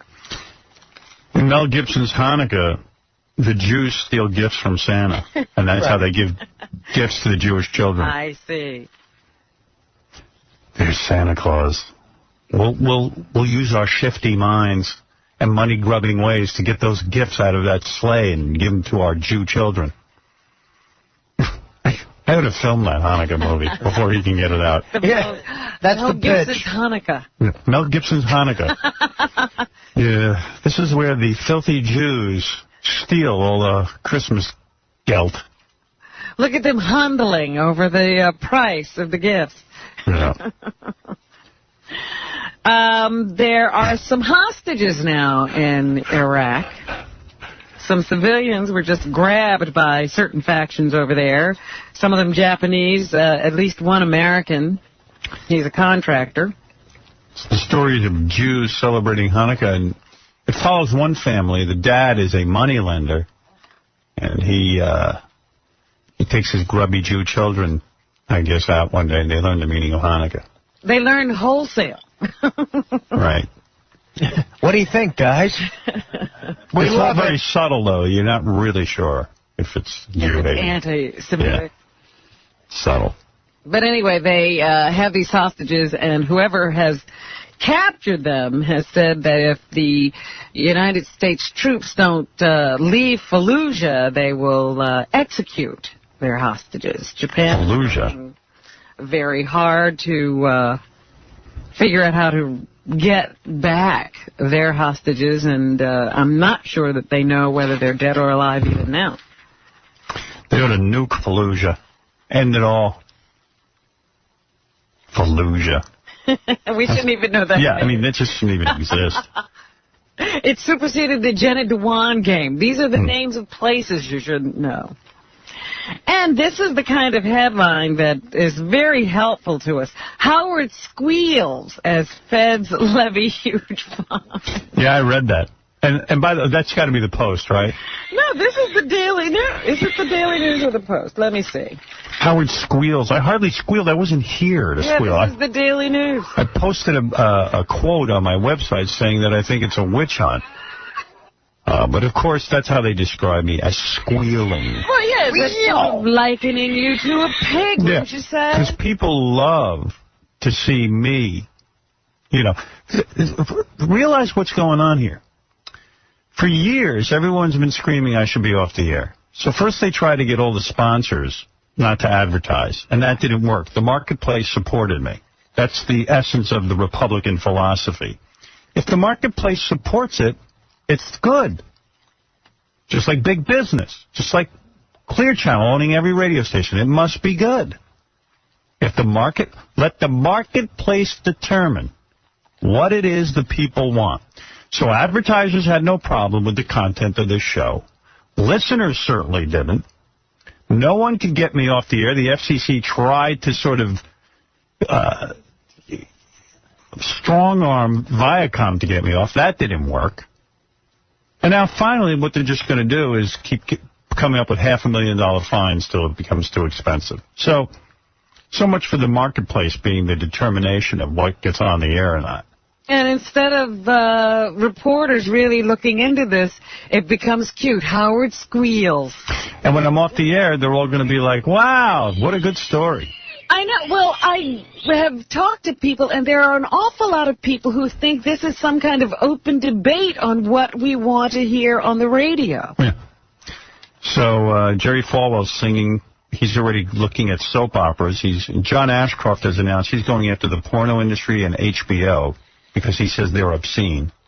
Which, by the way, that case has gone on ad nauseum. We've had that before the Supreme Court with Larry Flint and everyone else. And pornography is allowed in this country because it's not clear if it's obscene. Two people having sex isn't obscene. But in John Ashcroft's world it is. He wants to take away HBO, a pay service. What's next? Making zoo animals wear pants? Well, we're almost there. Yeah. We're almost there. As Gary said before, he has already put clothes on a statue. Yeah. The guy is a maniac. It's not even funny. He press released the fact that he doesn't dance. He's proud of that. It's not funny. It's not fun. We saw that movie. It was Footloose. Yeah. He didn't get it. That's next. You think I'm kidding? No, everybody seems to think it's just about us, and they're safe. It's very sad. It's really, and then in the Daily News, yeah, we just, he's squealing away. I'm hardly squealing. In fact, I'm waiting for you to make me a martyr. Take me off the air. I want Colin Powell Jr., a guy who's done nothing his entire life, taking me off the air. I think it's funny. I think it's absolutely goddamn humorous that a guy who couldn't even make anyone laugh, unless they were a paid employee, is going to tell us what we can do. Absolutely mind-boggling. I think the real crime here is that John Ashcroft is probably a great dancer, and we'll never see that. That's right. The whole world is robbed. We'll never see his lambada. Still waiting to see what they do about Oprah. Same exact language I use, maybe a little stronger. We'll see. See what they come up with. Yeah, it'll be interesting how they rationalize it's not bad when she does it. Yeah, want to hear that explanation. The president has said there was no way he could have stopped September 11th, and he would have moved a mountain if he had known that that attack on the World Trade Center was imminent. He was actually moving a mountain that day on his ranch. He was literally clearing out dirt so he could build a meditation path. So what he's saying is he really could move a mountain. And the point is, he had tons of information about Al-Qaeda, but unfortunately they didn't tell him exactly where they were going to hit. So he did nothing. He stayed on his ranch. And immediately after 9/11, his first action was to get Osama bin Laden's family out of this country because he's completely tied to the Saudi Arabian oil money. So obviously we are first on his mind. Yeah, trust me, this is a slacker. This is not a guy who's drawn into action. You heard Condoleezza Rice. There was lots of warning. FBI, everyone else. And slackers don't work hard, dude. They just don't. Meanwhile, men are still dying in Iraq every day. 2 U.S. soldiers died yesterday when a sharpshooting rebel... Good luck. ...downed an Apache helicopter. Your commander-in-chief is off his rocker. Busy taking away our rights here in this country while he's trying to give rights to Iraq. Meanwhile, there's a general who, they really know how to fight these wars. But these politicians are trying to determine exactly what would be best for them in November in terms of troop movement in that area. So this general has been calling for an increase in the number of troops on the ground in Iraq for some time. But the Bush administration keeps saying they're going to be removing more and more troops as time goes on. So we've got this hotbed of unrest, and we're going to leave them to themselves. That's the president's idea until after the election, and they'll probably ship another group of people back in there to get killed again. Sounds like a good plan. So there you go. And also in the news, I came home to this. One of the most horrible stories I ever heard. An ex-con is now being held for the rape of a 13-year-old girl who was a patient at Bellevue. Wow. He lured her out of her hospital room, took her to a conference room, and raped her. And now they've luckily caught the guy. Some quick-thinking police officer recognized the guy from a description, and it turns out he is an ex-convict. He's now been accused of raping the 13-year-old girl. They found some pretty good evidence, blood stains and scratches that indicate that he is definitely the guy. But now the patients in that hospital are sitting around going, we're not even safe in these rooms. So welcome to Bellevue. And yesterday was a big day for Phil Mickelson. I know you don't know that name, Howard, but he is a golfer, and for the longest time he's been considered the best golfer to never have won a major tournament. And yesterday he broke through and won the Masters. Of course, it was Tiger Woods' worst Masters of all time. He finished 22nd. I don't know what's happened to Tiger, but all the other guys are perfectly happy that he's no longer at the top of the leaderboard. I know exactly what's wrong with Tiger, and I wish I could get in touch with him. Really? I've talked to someone, and I know what happened to Tiger, but I don't know that it's my place to tell him. I mean, if he wants to call me, he can. I didn't realize you had such insight. And I don't mean it in a joking way. I mean it in a very serious way. And you don't know how to get in touch with him? I don't. I don't know Tiger Woods. I'm sure he has agents and people. You could find him if you wanted to. Well, you really don't care that much. No, I do care. I actually do care. I mean, the dude is suffering, and it could be helped, but... And he's wasting a lot of time. If there's something that could be fixed, you know, these years don't last forever that you could be breaking records. He needs a week, that's all. And but I don't know how to get in touch with the guy. I don't know him. All right, well, maybe that call out will help. Shout out, yeah. Get him on the phone to you. I'll tell you what, I stopped betting against him. It's now time, Artie. Guy hasn't frickin' won. I stopped. I know, you used to bet. Forget it. Yeah. Go ahead, Robin. Anything else in the news? The Miss USA pageant. You can see that on TV tonight. The what? The Miss USA pageant. Is that Trump's? Yes. All right, there you go. Tonight. He has lots of hot chicks on there. That's what's happening. Thanks, Robin. All right, there's a lot to talk about. We barely made a dent in it.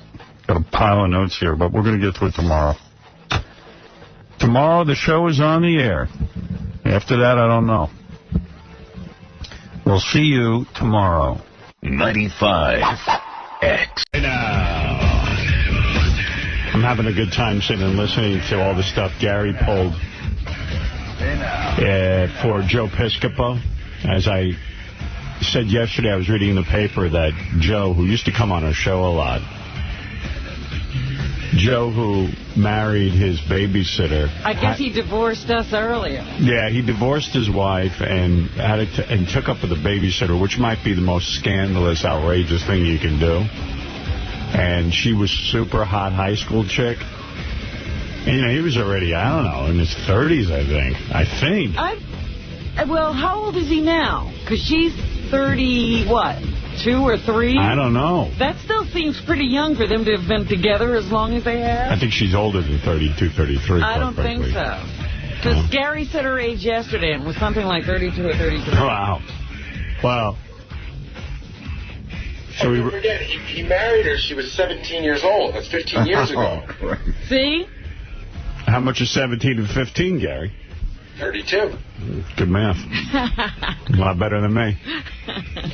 Give that boy a gold star. All I know is when I saw them at your New Year's Eve party, I felt like a stalker because I couldn't stop staring at her. Yeah, you have to look. I just remembered how fucking hot she was.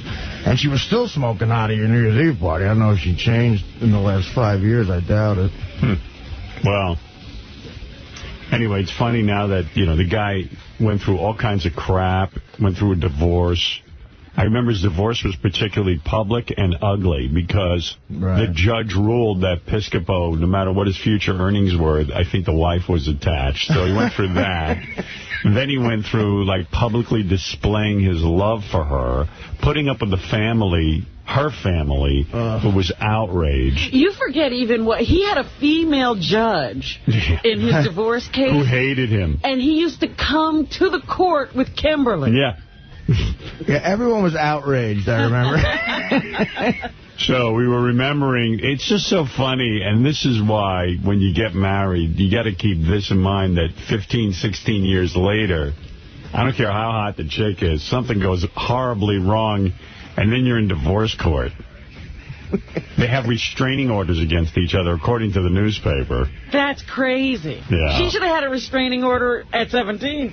Yeah. It's a little late. Here's Joe from his Channel 9 TV special explaining to the audience that he's going to do something very serious and sing a song about Kimberly, but he feels comfortable doing it because he's among friends.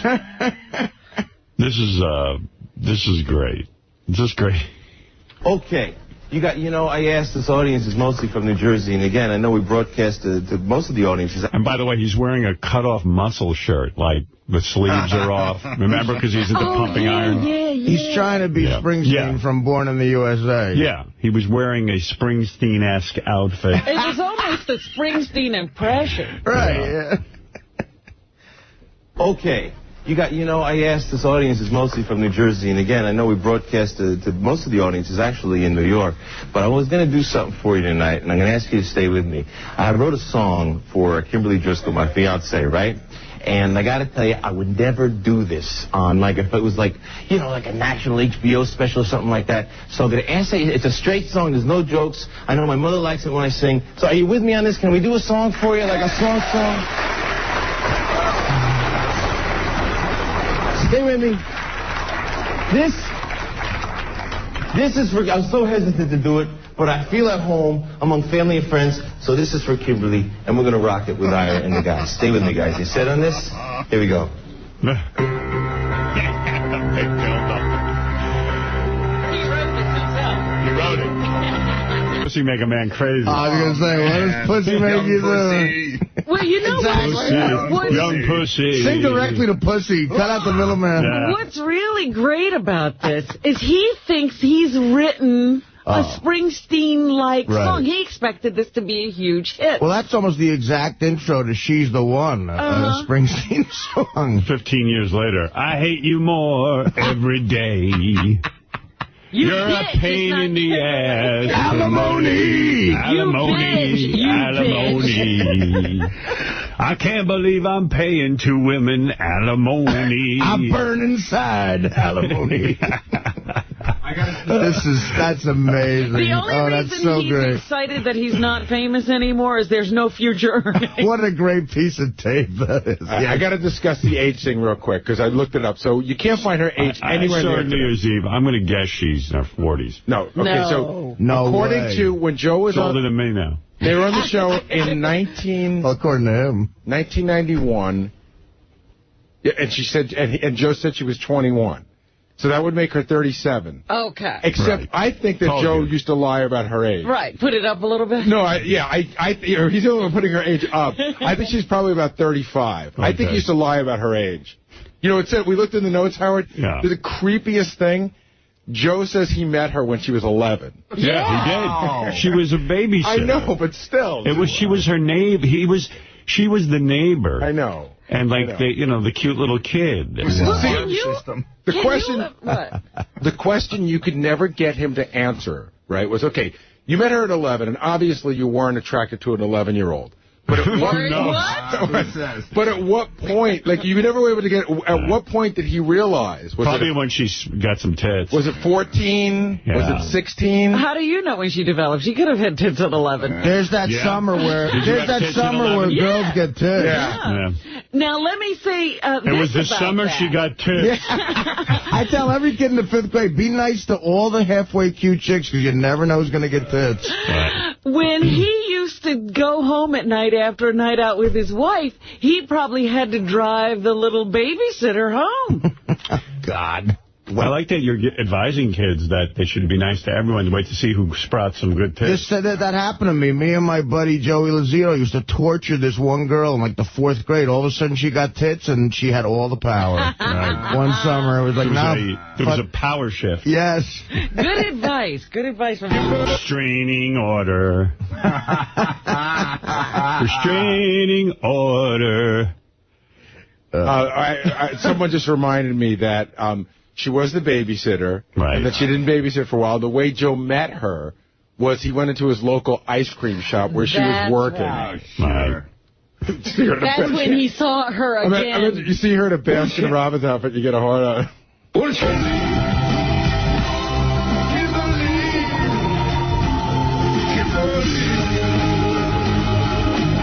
evil forces working here, girls are trying to pull us apart.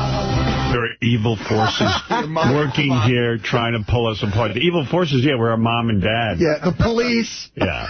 In retrospect, maybe they knew what they were talking about. Yeah, like the American legal system. Only he had listened now. There are evil forces. Pull us apart. Our love is strong. We haven't begun to fight. No, they're fighting now. Yeah. He was right. They hadn't begun to fight then. I remember I interviewed her once, and she admitted that she hadn't made love to any man except for Joe, and that was more than enough for her. Man. And I was Until now. Yeah, I go, wow. There are judges and lawyers, and the laws of the state of New Jersey keeping us apart. my love for you is clear and through and straight from my heart. I like the Black Chicks in the background having to sing the lyrics to What this. an awful gig for them. Yeah. And that pounding piano, it never stopped. I like you. There are evil forces trying to keep us apart, and the Black Chick has to go, apart. Yeah.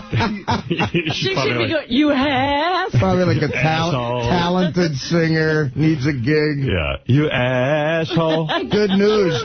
You're backing up Piscopo. Black Chick singer's like, wait a second, how old is she? I thought I was going to do Give Me Shelter on the Stones tour. Mom, I don't think just let us be. You're a woman, I'm a man. Can you take my hand? Cover me. Cover me. Cover me. Jeez.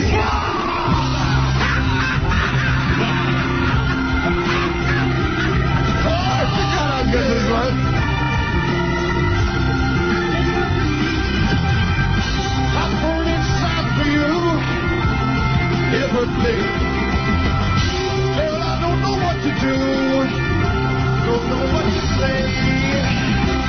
You don't know what to do and you don't know what to say. Oh, you knew. Well, cover me. I mean, that's a direct Springsteen rip. Cover me. Right. Cover me. Right. 2, 3, 4. Why did you just yell out, hey, big man? Hey, He was paying homage. Yeah. Yes. He's saying cover me because the police are coming in. They're going to have a shootout. They should. Cover me. This was one of those great obscure moments from the show that I just remember. You had him in once, and you were busting his balls so hard. And he had the balls to say to you, yeah, when I'm at a Bruce concert, I feel like he's singing directly to me, right? Yeah. So then someone came up with a joke where you said, hey, are you sure he wasn't doing a cover of Hey Joe by Jimi Hendrix? Right? So that was the joke, and then all of a sudden it became like that actually happened, right. And it got lost in the mix, and there were a couple other guests that came in. Every guest that came in, you said, hey, Springsteen was singing Hey Joe, and this idiot thought he was singing to him.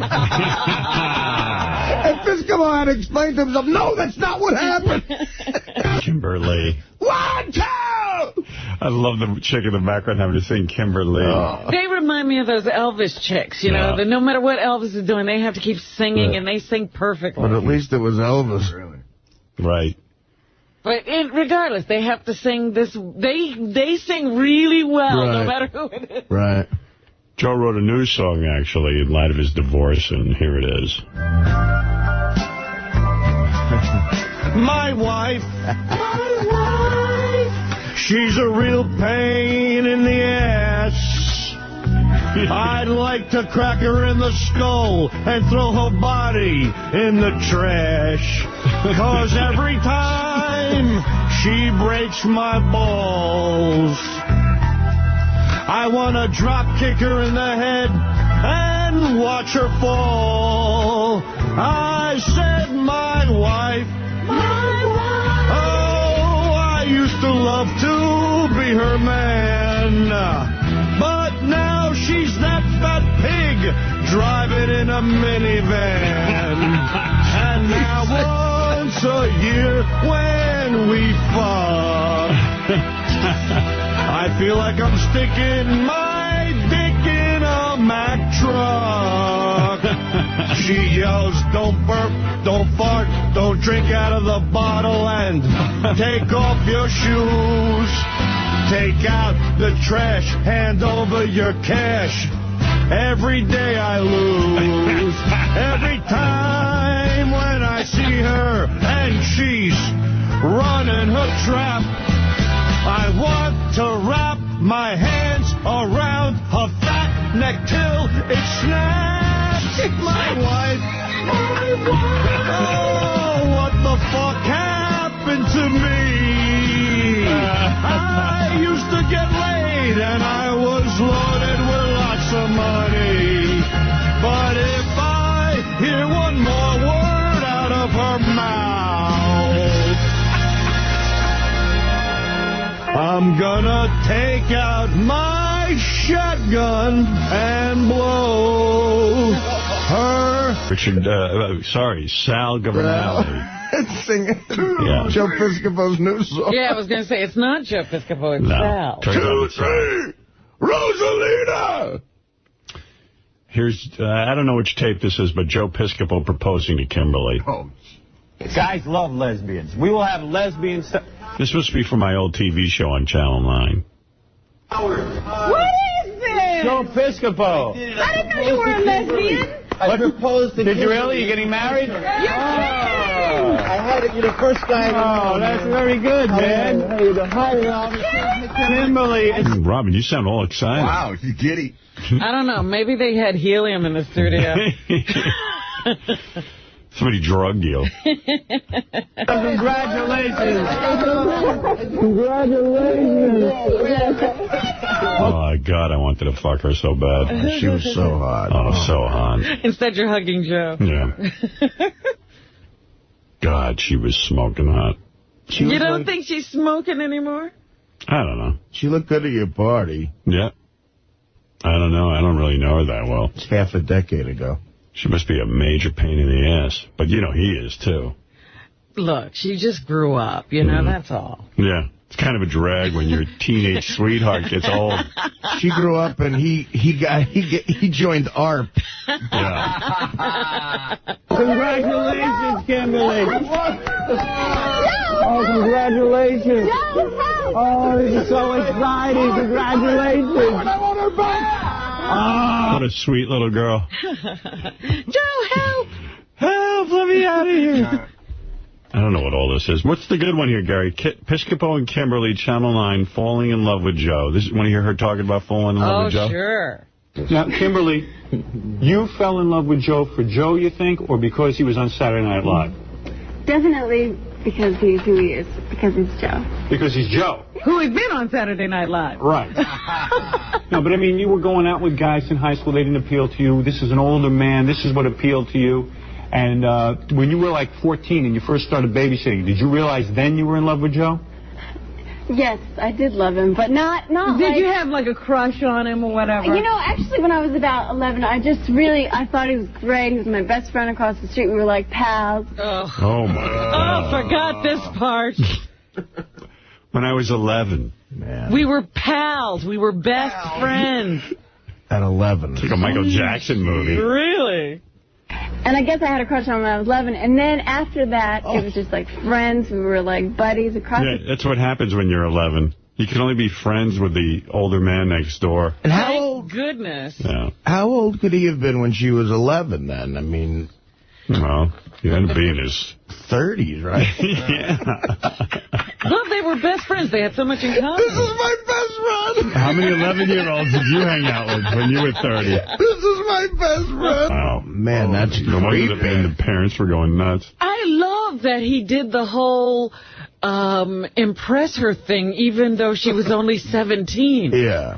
This is called Men Are Pigs. Let me see who's... I don't know anything about this one. And Kimberly, you're modeling? Yep. Now, do you travel with Joe all the time? He says he's always on the road. Yeah, I do. We go back, when he's in L.A., I work out of L.A. When he's home, I go into New York for commercials and stuff. And then just in between, I have a vacation and we go all around. And it's a ball. We have a great time. That's right. And Joe now has been your boyfriend exclusively. He's the only man you've ever really been with. Absolutely. Isn't that true? And Yes. you don't feel you're missing out on any other men? You don't feel Are you that... kidding me? A greaseball guy. Guys are pigs. Guys They are really pigs, men are pigs. They are. That's what so Joe true. has taught you. Yeah, Joe gets her in that room. Joe gives her like, yes, men are pigs. All right, Joe, I'm sorry, my hand got too close. Oh, man. Yeah. All right, so Joe just turned 55 in June. Okay? All right. So if we're going to do the differential, we're going to say that Kimberly's 37, which I still don't believe she is. Right. It's an 18-year differential. So Right. when she was 11, he was 29. Oh, my God. So he And met they her were when he best was friends. 29 and she was 11. And they were best friends. Right. My God. If we were talking about same sex, he'd be in jail right now. And 6 years later, he was 35 and she was 17. That's right. Ooh. Wow. Yeah, he sort of got a free ride on this after he married her, and it started to work out for a while. Yeah. People sort of laid off him. Yeah. How do you make that move? Jesus. Have you brought up marriage to Kimberly? Oh, we talk about it. You do. Now, Yeah. Joe, were you How married? did that come up? Yeah, how does that come up? Well, we're together constantly. Does she want to marry you? Of course I would. You would. Any girl she would. brings it up. Yeah. So you bring it up, and Joe says, what is the reason? I'm waiting for the right moment. You're waiting for the right moment? Well, why don't you pop the question now, man? Why don't you do it now? Go ahead. Yeah, why don't you do it? Do it now. Go ahead. Answer right now. You know what? This was so bizarrely fascinating to me because he knew her when she was 11 and was the babysitter to his kid. I was so fascinated. This is a Lolita story. And if you're a wife, you figure, God, I can't have to worry about the 11-year-old across the street, right? I mean, kid's a sweet kid. She's 11 years old. My husband's not going to Oh, they're fall so in love with cute her. together. Yeah. Men are pigs. Yeah. Best friends. Joe does say, however, he was not in love with her when she was 11. Oh, good. All right. Well, he can say anything he wants. Right. At 11, she could have still turned out ugly. Hey, Angel, you're on the air. What's happening? Hi, Howard. Hi. I just found out that my husband, Opie, is banging one of his patients. He's a physician assistant down in Cobleskill, New York, and he's banging one of his patients. We've been together for 7, almost going on 8 years. I have a 14-year-old and a 19-year-old. He's been a part of their lives for that amount of time. They're not his kids? No. And how did you find out? I checked his cell phone records because he, withdrew from the relationship, a few months ago and told me he had to go see a counselor and talk about his problems by himself without talking to me first. Yeah. Well, that happens all the time. Yeah. But now I'm stuck with a house. I supported him through medical school. He supported me through medical school. Oh, so you got your degree, too? Yeah. So you're both successful doctors. Go meet someone you're in love with. Well, I'm in love with him, though. That's the problem. No, not anymore. Well, yeah, you're going to be in love with a guy who cheats on you? I know. That's the problem. How do you get over that? How do you get over all the promises that people make to you and the things that they say to you, and you believe them? Well, realize they were lying. Yeah. Trick is not believing them when you say it. Realize they're all out of their minds. And now this is a lesson this morning to every woman. Here's Joe Piscopo. He couldn't have had a more beautiful. He couldn't have been more in love. Look, he's singing. He's doing everything. Singing. He's jumping through hoops. Hey, I keep myself up. I look great. He always... The problem is he's had you already. What? He's had you already. Doesn't matter what you look like. You want to go out with Artie? Hey, somebody just left Christy Brinkley, Well, I'm calibrated, so maybe that would work out all right. I don't know. There you go. Hey, Artie, she's an earner. She's a doctor. Yeah. There you go. That's a good score. Sweet. Yeah. Not too many real hot doctors out there. No, that's true, and you do get hit on all the time. Yeah. I always just put up the hand and say, hey, I'm taken. Well. Start banging one of my patients. You're not kidding.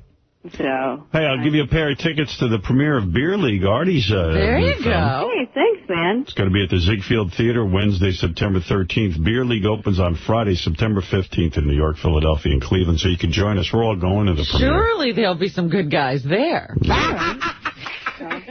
I'll look hot. I think there'll be a lot of, as Kimberly said, grease balls. Hey, who you having at the premiere? You having any of, your old friends? And Norm said he would come. Yeah. I don't mean showbiz friends, like people from the neighborhood. Oh, God, yeah. Oh, tons of those guys, yeah. You're going to see a lot of those guys. I'm going to have to keep them away from you guys. Don't worry about us. But they're coming. Cool. Which will be real cool. Yeah, looking forward to it. I still haven't seen the movie. Went to see Jackass 2 yesterday. Oh, yeah, I'm so pissed goodness. I couldn't make that. That was funny. That is it's better than the first really? one. Oh, I can't wait. I got to tell you, though, there were parts where it's so disturbing what those guys do to themselves. Yeah. To me, all I could think of is this guy who got the stingray through his heart. Or Steve Irwin. Yeah, I did, too. I kept thinking, well, yeah, he's dead. Yeah, one of those guys is just going to be dead soon. I said this yesterday on the air. I hadn't even seen Jackass 2, but those guys are so, desperate to keep this thing going, I guess. That's the problem. Hardcore. Yeah, I didn't think they could top what they did the last time out. They do. And surprisingly, you know, I thought Johnny Knoxville didn't really put out enough in Jackass 1, like he left it up to the other guys. Johnny's the whole show this time. He does every dangerous friggin' stunt. Right. And he's really laying it out there. I thought he'd just lay back and do some simple stuff. Yeah, and he's a real man. I mean, no matter what, he could, like, crash his head into a cement wall, and he's just like, you know, hey, laugh it off, man. It's weird, because I guess he does have an acting career outside of that. Yeah, I mean, he's in big movies. I guess he just gets a high off of it. Every once in a while, he'll say, just don't mess up the face, you know? Yeah. Plus, by now, I guess he's getting a huge chunk of the pie, too. I'm sure. Yeah. But, you know, they take off their pants or something. They're totally bruised from head to toe. Unreal. Yeah, what's going on Wee Man's ass? Oh, it looks like my God. It looks like some sort of disease. They could grow things back there. I mean, there's all kinds of shit. And Steve-O is intense, too. He puts, like, a fish hook. Listen to this, all right? He's out of his mind. We had a premiere of Jackass. Hey, Angel, hold on. I'm going to give you your tickets, okay? I'm sorry about your husband and all that. You'll do all right. We'll see you you introduce yourself to me at the premiere, and I'll look you over. A hot doctor. Absolutely. Maybe we'll put you on dilatators. Okay? All right, man. All right, Angel, hold on. So, at one point, Steve-O's on a boat with that guy Bam. Yeah. And Bam's dressed up as a sailor, which is just funny in itself. Very funny. Yeah. And Steve-O takes a giant fish hook. Mm-hmm. He's attached to a fishing rod. I'm wincing already. And he puts it right through his cheek like he's a fish. Yeah, he's no magician either. Yeah, and it's the real deal. And he's screaming. And then they go, we're going to use Steve-O as bait. Oh. So they throw him out on the fishing rod, and then they have sharks attacking him. Oh, my God. Right, they're shark fishing with Steve-O as bait. Yeah. God. And Steve-O's foot is hitting the shark in the head. It's just unbelievable. Wow. I mean, you talk about this guy with the stingray, who, by the way, I got tons of hate email saying that I was callous and rough and not sympathetic to the dude who got the stingray through his heart. Hey, man, I feel bad for the guy, but let's be honest. The guy's not exactly, come on, use your sanity. The guy's not in a safe profession. Sure, I feel bad for his family, and I feel bad for him. I don't like to see anybody lose their life. I'm not a scumbag, but Steve Irwin's insane. Like, if news had come out... wrestling alligators. Well, if one of the Jackass guys dies, and you say, hey, of course he did, is that being callous? Well, like, if news came out that Steve-O died using himself as bait for shark fishing, you're like, all right, well... Oh, you're insensitive. No, I'm sorry. And I know, everyone goes, he wasn't doing anything with the stingrays. You shouldn't even be hovering around stingrays. Why are you bothering stingrays? We're not supposed to be next to them. Nature doesn't want us anywhere near them. We don't have gills. We're not supposed to be there. Lay off Steve Irwin. He was an environmentalist and a good man trying to educate. No, the guy was insane. I see that footage of him with a crocodile holding his infant son under his arm and feeding him. He had an insane desire to be on television to the point that he'd really risk the life of his kid and himself. No, the guy's insane. Stop it. Don't buy in. Kelly Ripa was crying on Regis and Kelly. Oh, really? Did they have him as a guest or something? I guess. Larry King was the best. He was interviewing some friend who was there with him, and the guy breaks down and starts crying, and Larry just goes on with his questions. Like, what was he like? Hey, J.D., you got that? It's probably on J.D. page. Toughen up, pal. It's on the J.D. page. Yeah. Hold on, I'll find it. You got to hear this. Larry King's a trip. This guy's having a total fucking breakdown. And Larry King just, goes on. Yeah. Hey, toughen up. Toughen up, asshole. Come on. Shake it off. You're going to love this. Give me a clue.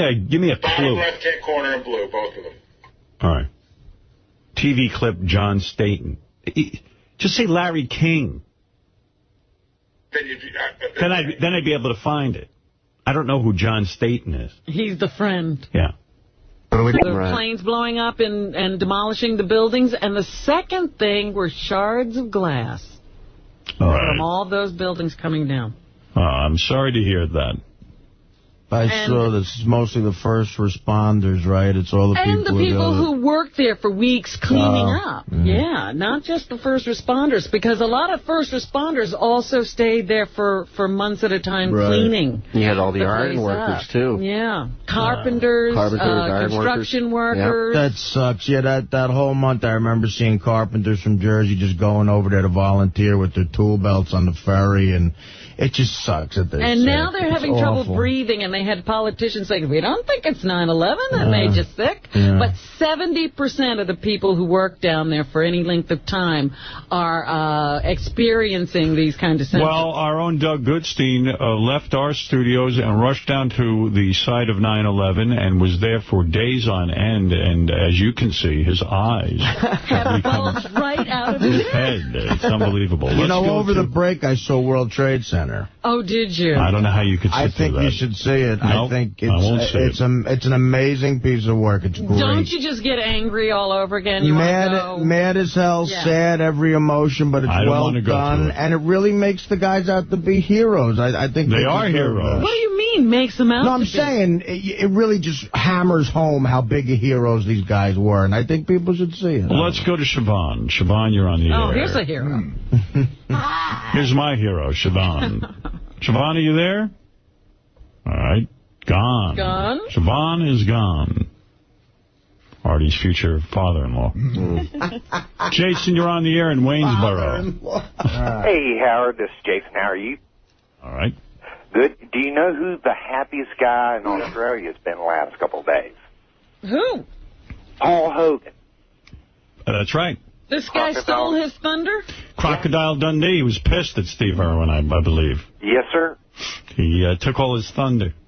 But just wanted to call and let you guys know I've had Sirius since you've been on, and it's been a pleasure listening to you guys. Well, thank you. Make the day fun. All right, Jason, thanks. We really don't know how Paul Hogan feels. But, No, we haven't talked to him. right, but I'm sure there was a lot of commercials he was aced out of. But I did say, you know, that Paul Hogan played a crocodile. Right. This guy actually, you know, made himself one. Jay in Boston, go ahead. Yeah, how you doing, Howard? Hey, now. Howard, I've been listening to your show for 15 years, and when I got the Sirius Radio, it took them a month to get it to me. I was so upset, so I went out and bought it elsewhere. Okay. But it's so awesome to finally get to talk to you. I've been calling in, and I've never got through. But I just got to agree with you about Steve Irwin and that other bear man, that idiot that went out and lived with the grizzly bears. I was watching that shit on the TV, and it just blew my mind that he got eaten because he was an idiot. It wasn't even one of the bears that he knew.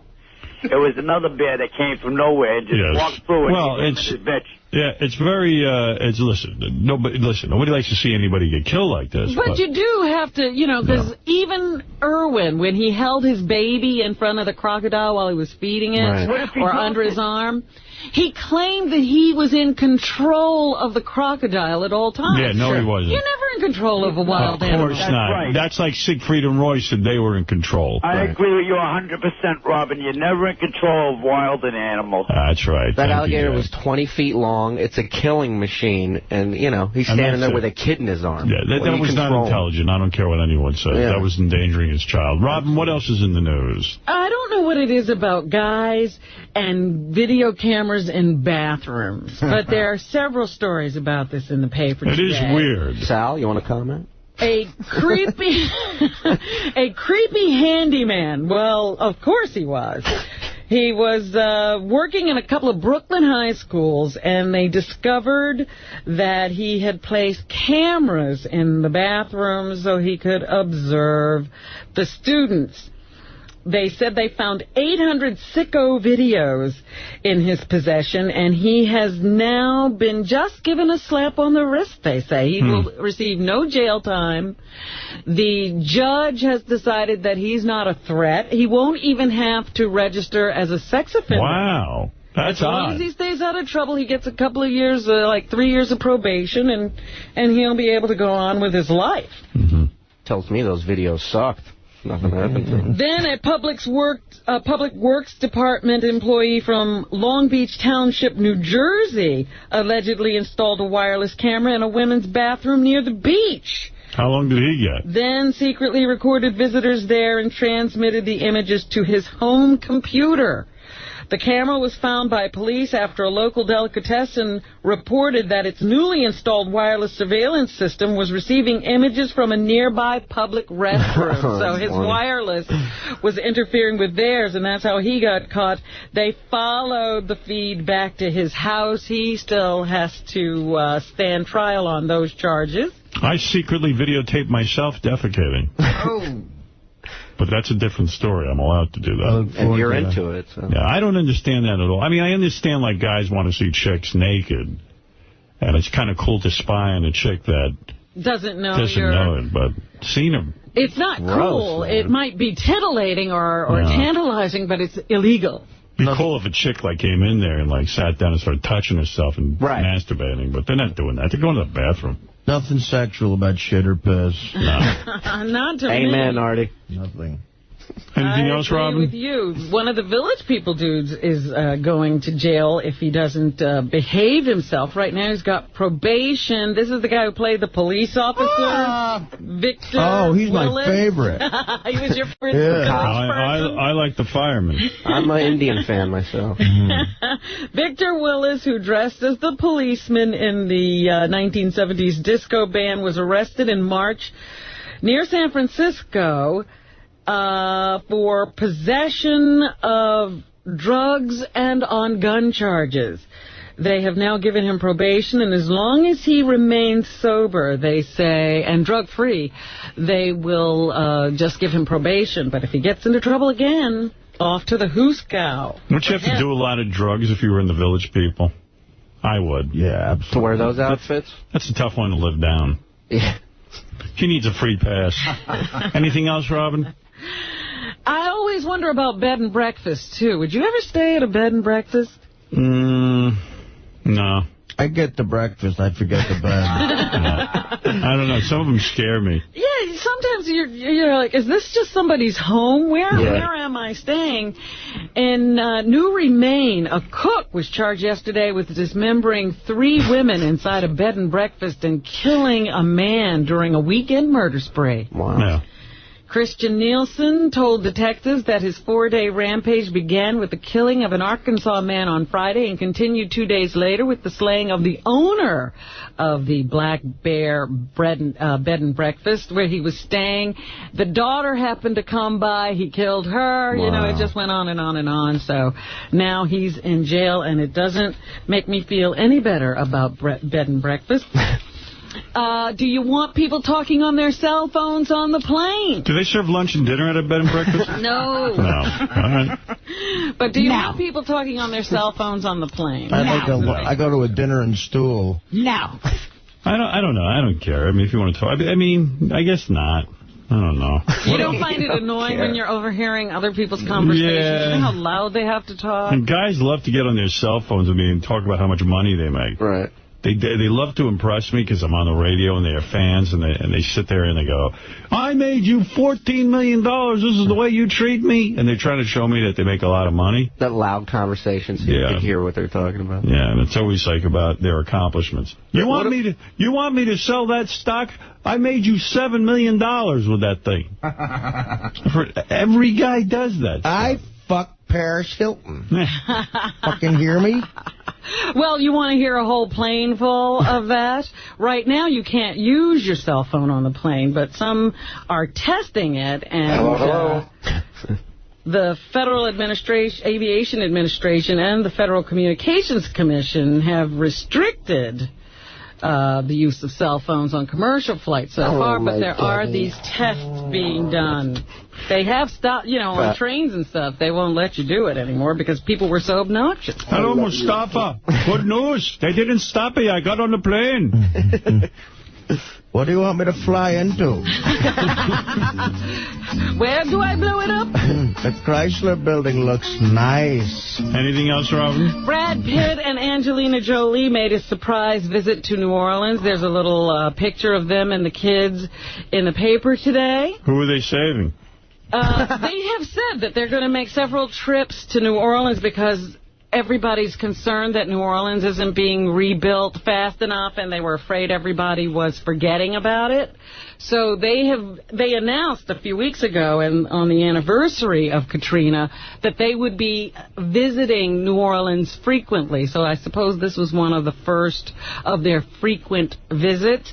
But the caption intrigued me because they say this was not the smoothest of trips. Angelina and Brad were seen arguing in a restaurant. Well, of course. Friggin' guy is a huge star. Now he's taking care of half of Africa. The best was the tape of John Voight yesterday. You played. I love that tape, man. That is the best. Yeah, trying to communicate with his grandkids through television. Shakira. Hi, Maddox. Maddox, you're a big boy now. You could be a good older brother to... What's her name? Shakira. Yeah. And Shakira and Todd. Nouvelle Cuisine? Yeah. Nouvelle and Aaron Neville. Anything else, Robin? Ron Isley of the Isley Brothers. He was slapped with 3 years and 1 month in jail for tax evasion. Wow. 3 years, he said. 3 years and 1 month. Wow. One of the Isley brothers, the 65-year-old, was convicted last year of tax evasion and failing to file a tax return. He also must cough up $3.1 million in back taxes to the Internal Revenue Service. So, one of the Isley brothers going to prison on tax evasion charges. Wow. Paris Hilton, she put out an album, and thank goodness they say it looks like it's tanking. I know. I was really pleased with that. It would have been upsetting if people bought it. Yeah, they say that they had to rush out her next single to try to generate some more interest, but it is not selling the album. So here's her single, Tune It Up. Where is that? 3-1. 3-1? Hopefully in the trash.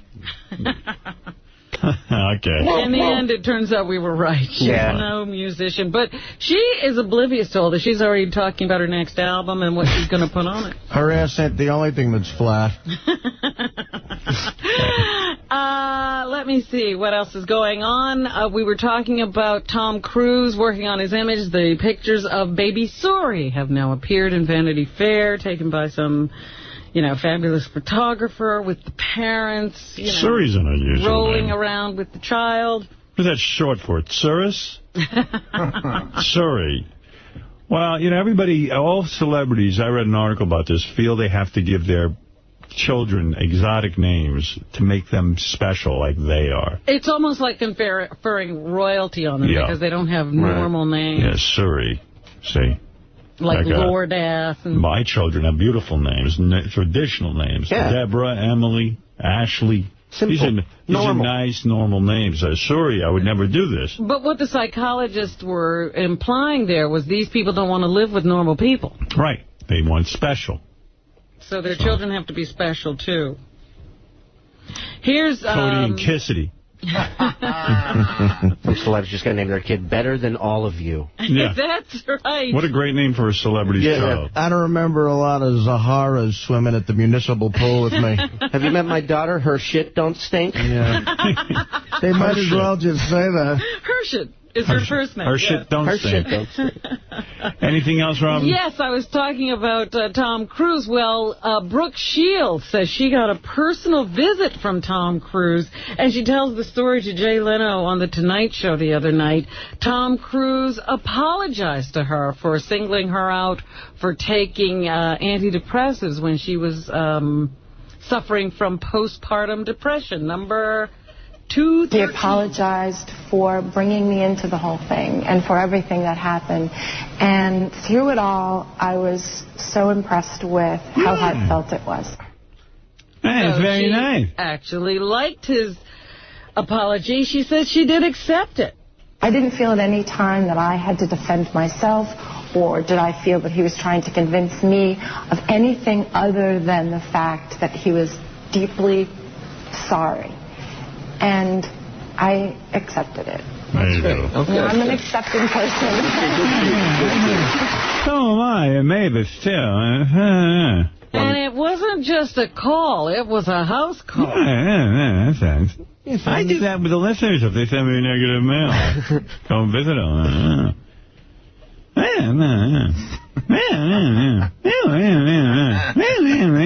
It's just one big ass-sucking fest, that whole show. It's ridiculous. Did Tom show you Surrey? Did he bring over Surrey? Hello, Surrey. Yeah, Surrey's very nice. Yeah. Did you get to see the Christ child? Did you get to see Surrey and Katie Holmes? And, of course, it was the debut of Katie Couric. Yes. On the CBS Evening News. Very important day. Yesterday. Here's a little bit of the Broadcast Open, number 6. I'm Katie Couric. Tonight, it was the first front in the war on terror. And in Afghanistan now, the Taliban are back with a vengeance. Lara Logan has an unprecedented encounter with al-Qaeda's best friends. Wow. I'm Katie Couric. Wow, you certainly are. She is good. Oh, my God, that was the greatest Give her newscast. millions right now. I miss Bob Schieffer already. Here's Katie revealing Suri Cruise's first photos. We have some very special baby pictures tonight. An exclusive first look at Vanity Fair's newest cover girl. She's Suri Cruise, daughter of Tom Cruise and Katie Holmes. Oh. After much speculation about why she's been undercover so long, this is proof positive that, yes, Suri, she does exist. Well, there you go. Yes, sirree. And, of course, you Hey, what pointed about out she's that she looking- is looking for A sign-off. sign-off. What about bye for now? Eric the Midget's sign-off. But she has to say it like him, though. She can't say it Bye like for now. Maybe he should say it. All right. Here's her sign-off plea. All summer long, people have been asking me, how will you sign off at the end of your broadcast? Lick my labia. I've racked my brain, and so far, nothing has felt right. But here's a look at how some well-known anchors have signed off through the years. All summer long. We heard that already. For CBS? So you can send her your suggestions. She's looking forward to reading them on the air. They're also having a new hungry. couple of segments. One on freedom of speech, Howard. I forget who. She had some journalist on last night. And tonight is Rush Limbaugh. Oh.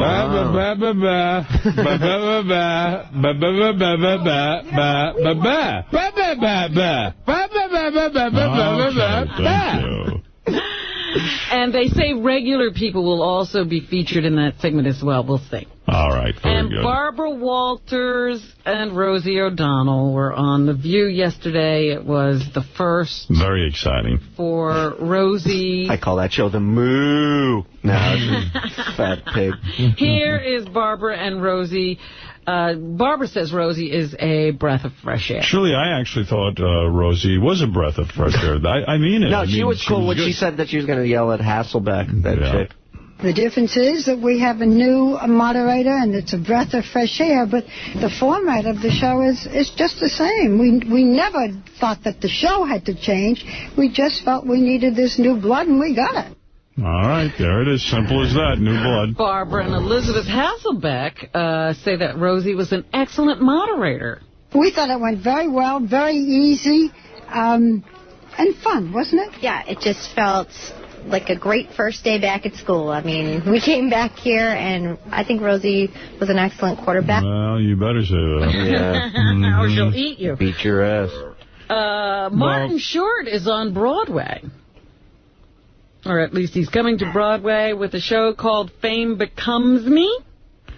I feel Rosie O'Donnell now is better because when she had her old show, she would pretend to be in the closet, and now she's out of the closet, and it's more interesting. Now they've got a lesbian who is willing to speak her mind and take on some of the cuckoo religious right type stuff that comes out of that Elizabeth Hasselbeck's fucking head. Every time I hear her talk, all I think about is her saying that she doesn't like to be surprised with sex. Remember that clip you guys played? Yes. Everything has to be scheduled. Yeah. You were saying, Robin. Well, there's one more thing to say about this whole Rosie O'Donnell thing. She and Gloria Steinem and one other, I think Jane Fonda, are getting together, and they're starting a new radio network. There you go. Specifically to counter the images and the conservative views of Rush Limbaugh and the like. So they're starting their own radio network as well. That sounds important. But Martin Short is on Broadway, and he's in something called Fame Becomes Me. He says he will be sending up celebrities in his show, number 13. Well, it's also the media's obsession with celebrity, and that every little wart must get analyzed and reanalyzed, and there's 700 shows to do such analysis. Gone. All right. But he does not want to offend anyone. Of course not. Why would we do that? I don't think you ever want to ever hurt anyone.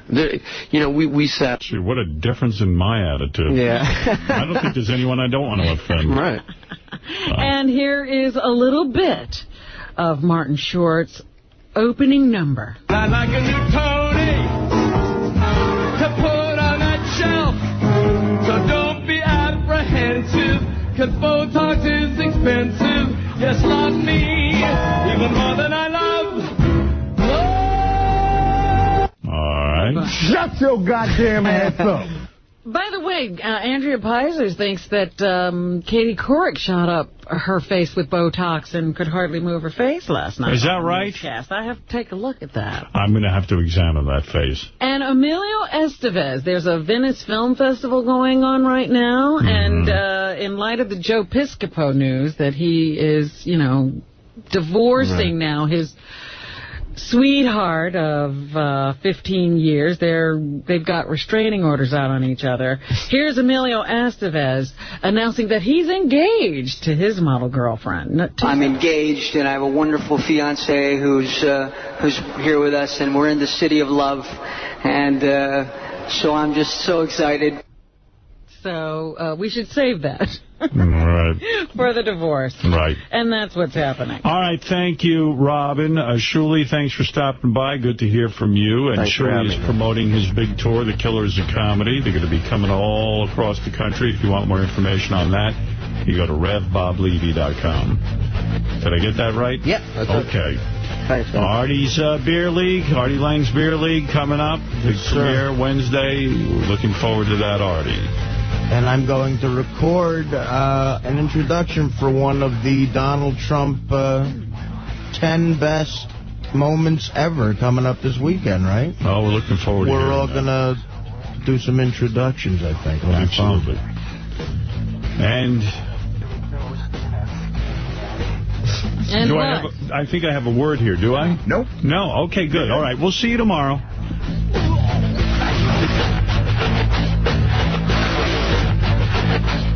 Check out King Norris at the 2006 Physical Graffiti Tattoo Show and Expo, September 16th and 17th at Tuscany Suite.